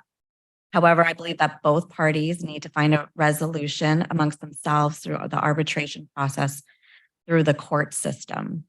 And I really hope a resolution is found soon where both parties can find compromise as stated by Mr. Strong. And I would encourage Mr. Yates to do so without prejudice as stated by many this evening and with all the speakers. If through the arbitration process, an agreement is made in favor of the Strongs, I would encourage them to resubmit the application process in which I would approve. However, in the meantime, I would like to make a motion to move staff recommendation denying an appeal of the city manager's decision to deny an application for a 23 regular entertainment permit for Capitola Bar and Grill. I could also just comment on that before I would like to give it a second. It is really unfortunate that we're here, and I would really like to see the business owner and the property owner come together so they can get to a resolution. But I would just second the motion at this time. I just have a couple comments and then I'll explain if there's any additional explanation about the motion. I sympathize with the challenges that you've experienced with your landlord, and I surely do hope that there is a resolution in which he signs the permit and you're able to come back and get live music. In fact, if he signs the permit, you won't be back in front of us. It'll be approved by staff, correct? Yeah. And I hope he does. I'm a 4th generation musician, live music, played in venues throughout the county, and I know the benefits of performance arts and music and live entertainment and its power for healing and community building, as many of you have spoken to today. I don't dispute that. I see your belief and your heart for your business, and if that is all I was asked to consider is whether you have the heart, whether entertainment is beneficial, whether music is beneficial, this would be a no-brainer. Some of you may have been here earlier when we were talking about our fee schedules, when we were talking about bands on the bandstand. And there's many bands, entertainers, and musicians that can bring joy and create community on that bandstand. But as you heard, we're not waiving fees for the bandstand because of the benefits that the music on it can bring. We want to see the benefit in our community, and we also need a certain level of regulation to ensure consistency, respect for neighbors, and continuity of regulation for everyone in the village and in the business community. I don't see this appeal as an issue of whether you deserve to have live music in your establishment, but rather as a council member, my role is to determine if city requirements for a permit were met, and in this case, they were not, by no fault of your own, to be quite honest. I encourage you to reach out to the Conflict Resolution Center of Santa Cruz County if they are able to be of service. I wish you only the best in the legal challenge. The motion that was made was to deny the appeal, correct? I want to make sure I'm saying this right. To adopt the resolution. To adopt the resolution, which will deny the appeal, which means if the council, if 3 of the 4 of the council members vote yes, that means your appeal is denied and your entertainment permit will not be issued. If 3 of the 4 council members vote no, then you're back to and we're back consider to what's discussion. next. Yes. Okay. We have a motion. We have a second. Let's do a roll call vote. Councilmember Brooks. Aye. Councilmember Clark. Aye. Councilmember Peterson. Aye. And Vice Mayor Brown. Aye. Okay, so motion carries. We wish you the best in the legal challenges ahead. We hope to see you back. Thank you.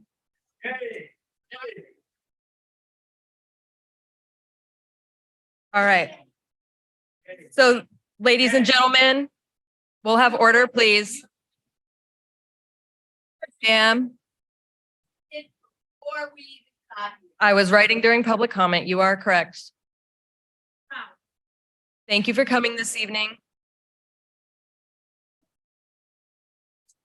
All right, well, that brings us to item 8, which is adjournment.